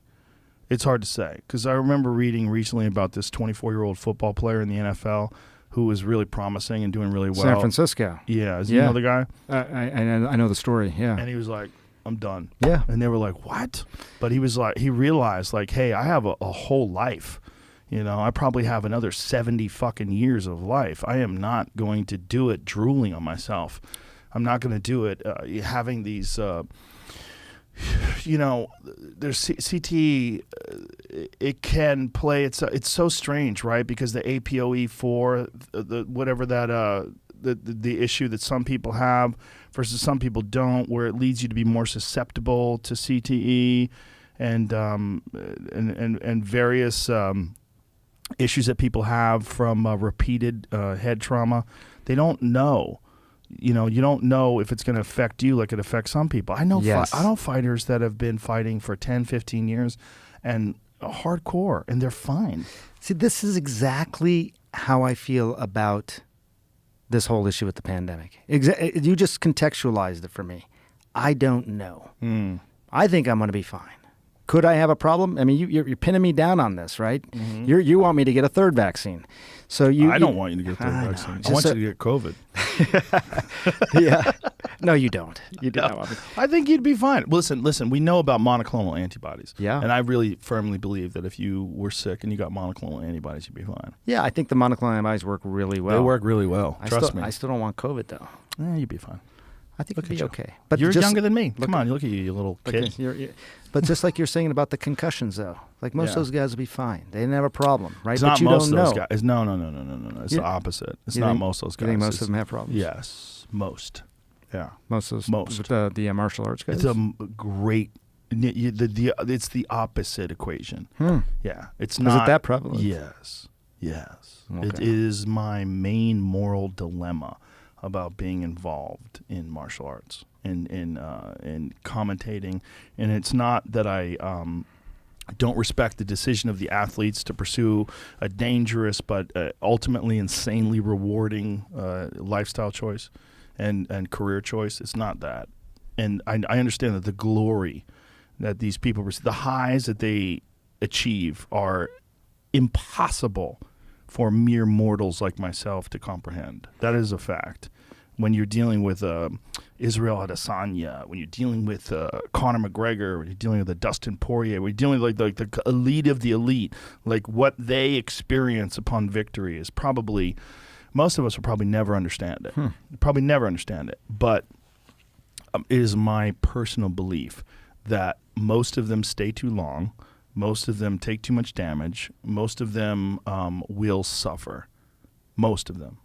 Some people have likened some of these sports like football, where you're taking a lot of blows to the head, like, the Coliseum days where people were fighting. Well, those were slaves. I mean, there's a real difference. Like the Coliseum days, those people were forced into combat. Yeah, they're forced into combat. Yeah. Although, some people, if this is their life, this is their source of revenue, Yeah, but it's a choice. There's a very big difference between locked in a cage and then given a sword like fucking Russell Crowe and being forced out into the. I mean, like, I don't think they're valid comparisons. Okay, all right, fair enough. Not a valid comparison in terms of that, like the servitude part of it, but the idea that you're putting yourself at real risk, but you can choose in order not to entertain others. You can choose not to, but this is why I draw the distinction. I feel like there's a great danger in a lot of things that we celebrate, whether it's BMX riding, people who do skateboarding and do a lot of fucking jumps and flips and fall and hit their head. People get concussions from soccer. There's a lot of CTE from soccer. Right. I don't know if you're aware of that. There's a lot of things that people do where there are long-term consequences for short-term gains. So for a lot of fighters, they have to figure out how to navigate those waters with the just mitigating the amount of damage that they get. I think when I look at fighters overall in general, one of my favorite examples of someone who's done a fantastic job of mitigating risk is Floyd Mayweather. And the reason why he's been so good at it is because, first of all, he's very intelligent, and he recognized early on that defense is of primary concern. It's the most important thing. Defense is the most important. Floyd Mayweather is probably the least hit boxer in the history of boxing. It's incredible how good his defense is. And because of that, he's managed to get to, he's in his 40s now. And when you hear him talk, there's no evidence of decline. He's fine, and he still maintains his physical ability. He's doing like these kind of freak show boxing matches now, but he's just doing that because he can make enormous amounts of money with relative low risk. Right. In my opinion, he's like the smartest boxer of all time because he's managed to take fights where he's almost guaranteed victory and make hundreds of millions of dollars doing so. It's kind of crazy. Yeah. And if you go over his career with a fine-tooth comb, he's really only been hit hard like 3 or 4 times. He's so good defensively, but not everybody is. Right. So you're entering into the same sort of sport. Some people, their approach is to just go, full blast and clash into each other and hope that they survive and that the other person falls. Floyd Mayweather's approach is like some 4-dimensional chess game with he's just got far more comprehensive understanding of movement and boxing and like what happens when you do this and then I do that and then what's your natural response after that. He's 2, 3, 4, 5, 6 steps ahead of the average boxer, but it's because of work. It's because of thinking. It's because of having his uncle was Roger Mayweather and his father was Floyd Mayweather, the guy who fought Sugar Ray Leonard back when Leonard was in his prime. Yeah, his father was an amazing boxer. So because of that, he's got this lineage, and he's got this, he's a part of like an incredible boxing lineage. But not everybody's Floyd Mayweather. Right. In fact, there's only one. There is only one. Ever. Well, 2 it sounds like. Well, his dad. Yeah. But he's 50-0. 50 That's victories, incredible. no defeats, That's and incredible. Never been really in trouble in a fight. Well, it's really interesting to hear how people mitigate their risk. Like you're saying, he's focused on defense and things like that. I don't know if he's consciously thinking about that. Oh, for sure. But it just comes back to, for me, with you even, like you've thought about risk in your own life with the Taekwondo. You've thought about like whether or not that was the right thing for you. And I think for everyone who's navigating their way through this pandemic, it's sort of the same thing, right? The difference, I think, is the collective on this. Like, what is our obligation to the larger group in terms of reducing the spread of this virus? That's what it. It's part of the reason I've wanted to come talk to you, and the reason I wrote this book was. What book did you write? World War C. You didn't get a copy of it? No. What the fuck? I didn't even know you wrote a book. Oh my God. Do you have one on you? I don't have it. With What me. kind of publicist are you working with? Oh my gosh. You did not get. Jamie didn't give you a book. World War C? No, we didn't get a book. Do you have a picture of it? There it is. There it Well, is. look at you, handsome. So there it is. World War C, COVID-19 pandemic, and how to prepare for the next one. But honestly, why would you think that I should get vaccinated on top of having natural immunity from overcoming COVID? I think your protection's really good right now. How good is my protection right now without it? Without the Without vaccine? the vaccine. Yeah, I think, it's like you said. I mean, if you look at the Israel data, it's maybe 6 to 16. There was one study that said even up to 23 times better in terms of neutralizing antibodies. I think we don't know how long it lasts. That's the only thing. I mean, you're going to keep checking your antibodies, and so you'll probably know, and Jamie will know. So maybe you're a little different. If Jamie gets it again, I'll spit in his mouth. I'll accelerate. What? You'll spit. That's what we've decided. That's why I wanted to find out how long it'll last. Sort of. That's why I've been testing it Accelerate ever our since I got symptoms. it. That's an old Damon Wayans joke. We've been waiting to see if it would ever go away, and it hasn't ever gone away. Yeah. It's just showed up every single time. Yeah. So most people don't have access to it. They should, in terms of the testing. I Most people understand. don't have access to it. I understand that we're very privileged in that regard. That Yeah. Kentucky study worried me because more people got reinfected. Now In maybe they weren't. Kentucky. What are they doing down there? They're eating chicken, drinking booze. Yeah, Bourbon. There's a lot of fat people in Kentucky. No disrespect, and no disrespect to Cheetos or Mountain Dew either. But let's be honest. Some of your friends who've I've got gotten fat this, friends. Some of my favorite people are fat. and some of your healthier ones have gotten it. Right? They got COVID too. A couple of them, yeah. They've Yeah. all been fine, unfortunately. You don't wish them. joking. No, but the higher reinfection rates among those who did not get a second. I've only had one friend that's been reinfected post-COVID infection. One friend, and he's very overweight. Yeah, I mean, I think if you start to look at the specific numbers, the Kentucky study just showed you had a higher rate of reinfection. Yeah. If you just had the natural immunity and you didn't get vaccinated. So if you wanted to say, hey, look, I want to be done with this, there's a good chance between a prime, which was your COVID infection in this case, and then a boost, which would be the vaccine, that you'd probably have really long-lasting protection. Can I say that 100%? No. But I'm basing that on just the data from other vaccines and looking at what's happening with these antibodies overall. I mean, I've had 5 friends who got COVID and then got vaccinated after they got COVID. Oh. One of them had a severe reaction to the first Moderna shot and did not get a second. That's the one that I was talking about fluid built up in his body. And he's an elite athlete, by the way. Right. And he had a severe reaction, whereas he was bedridden for, I think it was 11 days. He put videos up on his Instagram of, it's disturbing. See the fluid built up in his body. It was like his lymph nodes were, it's like it was overrunning his one side of his body. So that's out of 6 people that got COVID and then got vaccinated, 1 had a severe reaction.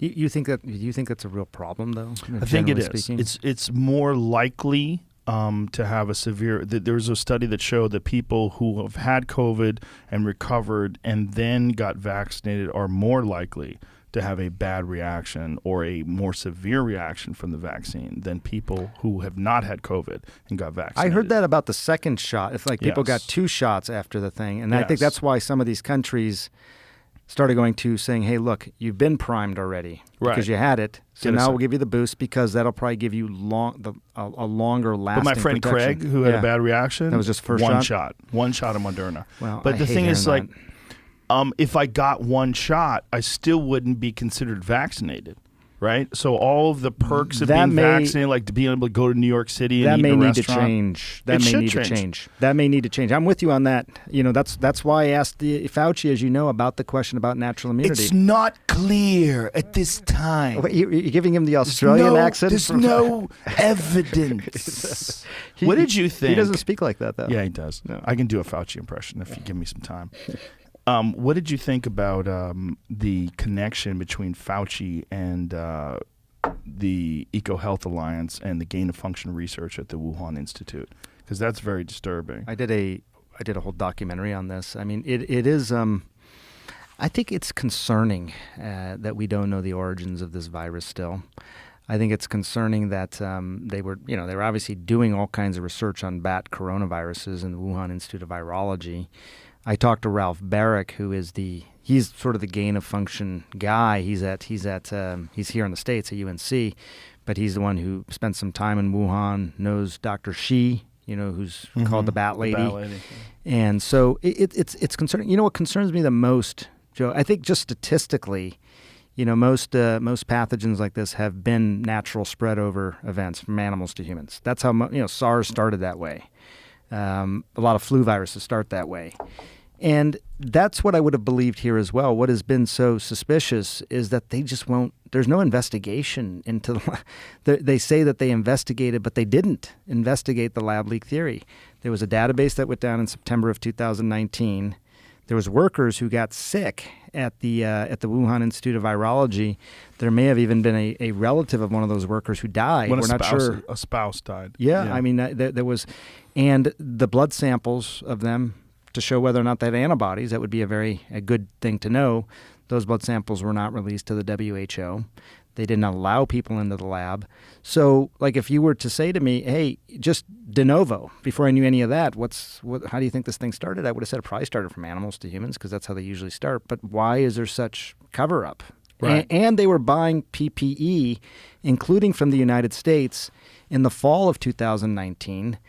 There was a study that just came out that said they were likely buying reagents for PCR testing in the summer of 2019. Maybe that was for something else. We don't know. We just don't know. So and China has not been very transparent, even going back to the days of SARS. They waited a long time before they actually alerted the world on this. So it's concerning. Did you read the email leaks, the emails from Peter Intercept? Daszak, and all the different discussions that they had about their concerns that they were responsible for this through gain-of-function research?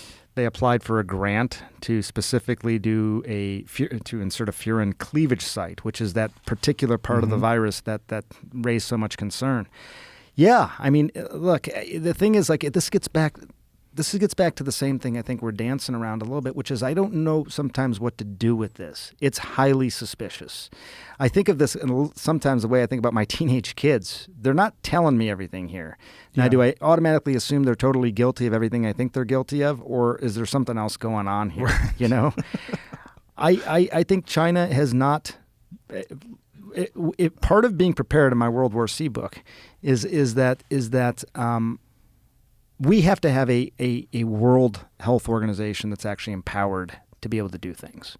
It's just it's too beholden, I think, to China. And there was a letter that came out from Peter Daszak in February of last year that he wrote in The Lancet, along with a bunch of other people, saying this thing, this is ridiculous to suggest that this had somehow been bioengineered at a lab. Meanwhile, the internal emails suggested that he had very different concerns. That's worrisome. And I said that to Peter. I said, Peter, this is not making sense. And what did he say? He said, hey, there's no evidence that the virus ever existed in this lab. There's no evidence that it leaked out of the lab. Well, that's because they destroyed a lot of evidence. This is concerning. They deleted in how much evidence did they delete in 2019? Some stunning amount. Well, the entire database went down. Exactly. Now, I said I said to him, you were part of the WHO investigation. Did you see the database? Now, it's been over a year later. He said no. When I said, is that not of concern to you? He said, look, he goes, it was a public database. They were worried about hacking, and so that's why they took it down. I said, if it was a public database, why were they worried about hacking? What were they trying to hide? So I don't know, Joe, what to make of it. There's clearly, as you said earlier, I think you said where there is smoke, there is fire, probably. But can I say conclusively? No. And part of me thinks we may never know. We don't have a system in place at a sort of global level to mandate that these things actually come to light. Yeah. We don't treat this like we treat Department of Defense issues. We don't treat, we should be thinking about this more from a defense standpoint rather than a public health preventive standpoint. That's interesting. Yeah. Yeah. When you see Fauci being grilled by Rand Paul and he denies that they were doing gain-of-function research, what are your thoughts on that? Because by any definition, that was gain-of-function research, right? Gain-of-function research is taking a virus. We should probably Google the exact definition, but what my impression is that gain-of-function means you are imparting new ability to this virus to infect humans, right? The idea is that you're juicing it up and making it more contagious. That's right. And that type of research has been done, and in fact, I think it was in done, right? 2015. I think in the Netherlands somewhere. But if the NIH was giving funding to EcoHealth Alliance, and EcoHealth Alliance was funding that kind of research, I think and that then Fauci is not being honest about that. I think the NIH is clearly funding EcoHealth Alliance, and EcoHealth Alliance is clearly giving grants to Wuhan Institute of Virology. Here's how they answer the question when I ask them, including Francis Collins, who's the head of the NIH. They define gain-of-function research as this. You have a known bad contagious pathogen, and you're going to essentially use the backbone of another known bad pathogen, and you're going to splice them together, essentially. You're taking one thing that you know to be bad and contagious and splicing it with something else that you know to be bad. That is, you're expecting this to be worse than what you started with. If you're taking a novel virus and you don't know how contagious this is, and you're basically saying, look, I want to isolate the spike protein on this new virus. I'm going to put it on the backbone of something I do know. And make it contagious to humans. We'll see how it behaves at that point. Does this actually start to behave as something super contagious or not? The possibility is that it could, but they're not sure.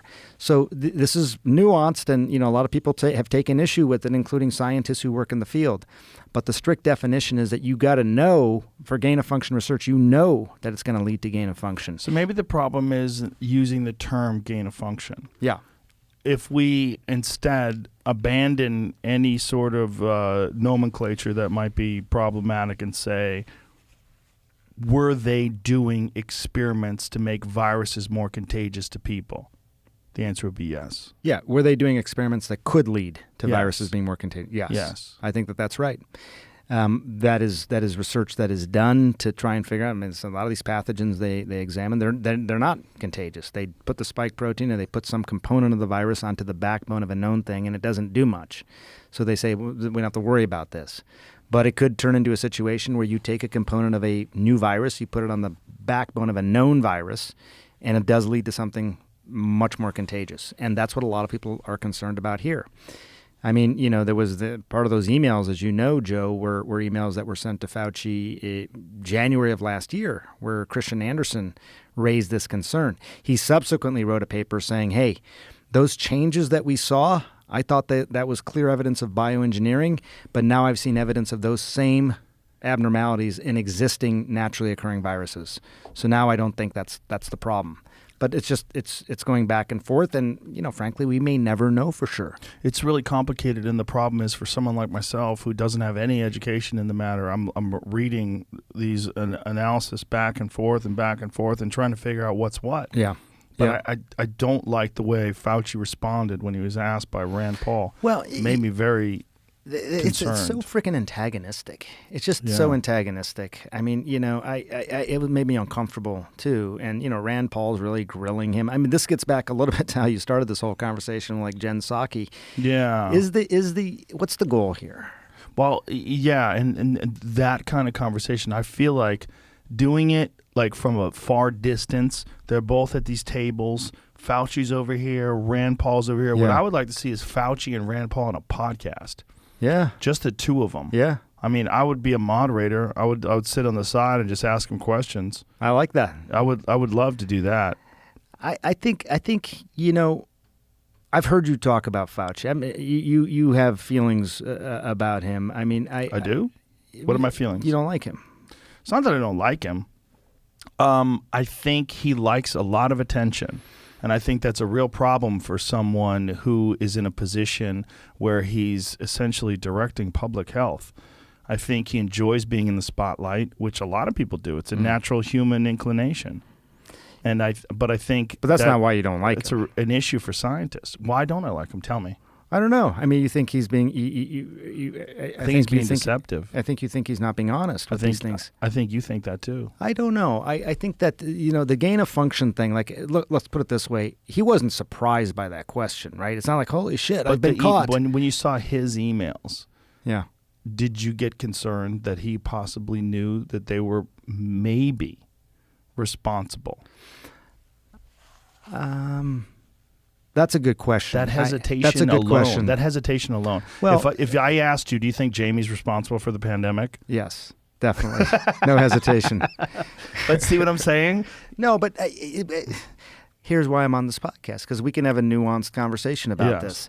Yeah, I think that when you're doing bad coronavirus research and you suddenly hear about a coronavirus that's spreading around the world From the same exact from area. the same place, you've got to be You saw the concerned. Jon Stewart bit? The He Jon went Stewart uncle? crazy on. I mean, what? I love Jon Stewart. I mean, that was amazing. That surprised me a little bit because he's usually, he's a comedian, but he's usually kind of modulated here. you know? Well, Jon Stewart, a lot of people forget, when he was on The Daily Show, was honest and balanced. He's very left wing leaning, as am I, but he is very honest. I didn't know Very you were honest. left wing leaning. I'm 100% left wing. I thought you were a libertarian.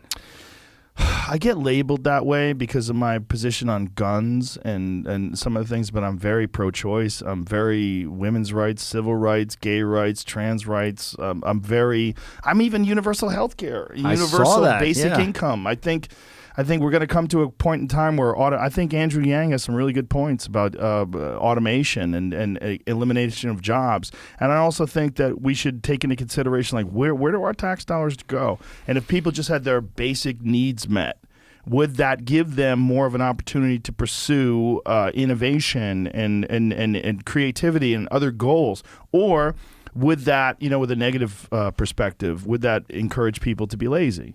I mean, I think it's something to be considered, like whether or not people who are ambitious would always be ambitious. I don't know. I think there's a certain amount of discussion to be had about all these topics, but my parents were hippies. I grew up I lived in San Francisco from age 7 to 11 during the Vietnam War. And the hippies were... that's like a formative period of my youth, and I'm always going to be open to anyone's choices. I want people to live their life as genuinely and authentically as they feel represents who they really are. That's why I'm left-leaning. Yeah. And that's why I've never voted for a Republican ever. I feel like one of the things that gets lost on the left is law and order. And then the importance of discipline and encouraging discipline and encouraging hard work and rewarding hard work and commending people for that. And this victim mentality drives me fucking crazy. That's what drives me crazy about the left, this idea of like weaponizing victimhood and making it so that people are excited about the fact that they have certain things that are holding them back. I just think that's not empowering in any way, shape, or form. And that's one of the main issues I have with the left. Yeah, we live in a very capitalistic country. Yeah. We obviously have these divisions within the country, but still, for a country that's 4% of the world's population, it is generally what you're describing, aren't you? In terms of it's a capitalist country. We do have federal entitlements and social programs, and sounds like you agree with those things. I think they should be expanded. I think, but people may say, well, that's going to buy into the victim mentality. No. What I mean by expanded is education. I think the idea that children should be saddled down with hundreds of thousands of dollars in student debt right out of high school is crazy. Yeah. And I think their brains aren't even formed yet. And you're saddling them down not just with student loan debt, but debt that you cannot escape even through bankruptcy. It's the only debt that we have currently available that you can't escape through bankruptcy. If you start a business and your business fails, you're not responsible if you go bankrupt. If you're 17 years old, you get out of high school and you get a student loan, you're responsible for that shit until you die. In fact, there are people today in this country that are getting Social Security docked because they owe student loans. I didn't know that. Yeah, it's madness. That's why I was in favor of Bernie Sanders. Yeah, I saw that. You're a paradox in some ways, but I feel like I'm better understanding you now a few hours into all this. I'm not a paradox. Well, I'm just saying. I am just who I am. I knew what I knew of you. Listen to your podcast. From CNN, because they're fucking lying. I feel like I keep walking into this friggin' trap. No, I listened to your podcast. By the way, can I just tell you one more? Yes. Because I know you you probably have to go. We're probably wrapping up soon. Is that how long? So we've been 3 hours in, right? 3 hours in, Jamie? Okay, so I just want to read you something about this myocarditis. 3 hours went by pretty quick, right? I'm amazed, actually. Although, I think You're you gave me the whiskey at like 2 hours. You gave me the whiskey. I know, but I wouldn't give it during the podcast. That was like for your own. All right, look. here's what I have on the myocarditis thing, and I'm going to look into that study. Okay. Baseline rate of myocarditis. No pandemic, okay? Just in general, what was going on? 1,500 out of 1 million. This is 16 to 24-year-olds, okay? With COVID-19, it went to just people who had the disease. It added about 200 more cases per million, okay? And then if you talk about the vaccine for the first shot, it added about another case per million, and the second shot added around 5.8, around 6 cases per million. So really, the comparison is the disease versus the vaccine. And this is what has been reported to the VAERS. This was CDC data. I mean, you know, we do know that some of this comes from the hospital. Yeah, I'm sure. Underreporting and perhaps even overreporting. There could be. You're right about that. This is what they. So this is came not up with. Absolute data. It's not. This not is absolute not like data. we know the mass of the sun, right? True. The certainty or the speed of light. Yes. What is certain in life? Speed of light. I don't know. Listen, this is one of the things that I like about this podcast. You and I came into this podcast not totally knowing each other, not knowing exactly what to expect, and wondering how much adversity and how much antagonistic conversation would take place, and very little. I felt like it was going to be more. Yeah, did you? Yeah, I just felt like it was, you know, Joe Rogan's a brawler. He's going to go. I'm not. I'm a lover. I'm a nice guy. No, I thought it was. I just look like a douchebag. I'm glad that I convinced you to get vaccinated. That was my goal. I convinced you to get COVID. That's my goal. We're gonna go to a bar on 6th Street tonight. I'm gonna get you hammered, and you're gonna get vaccinated by COVID itself. Oh my God! I'm glad we have the conversation. I'm glad that people. Well, let's do it again. And if there's any concerns that you have, that you feel like things are being misrepresented or misinformation is being distributed, I am very open to discussing things. I'm not dogmatic. I have my questions, and I'm willing to push back against things, but I'm open to being wrong, and I'm very open to talking to people, especially a person like yourself that is very knowledgeable and a really nice guy. Well, I appreciate you. I feel the same way. You know, it's okay for people to not always agree on things. Yes. But I respect you, and I like how you think. I respect you as well, and I like how you think too. Cheers, sir. Thanks, buddy. Thank you. You're welcome. Thanks for being here, man. You got it. Anytime. All right. Have me back. Let's do it By the again. way, I wrote a book. You know, I can't even believe it. I can't believe these motherfuckers didn't send your book. All right. Sanjay Gupta, ladies and gentlemen. Goodbye.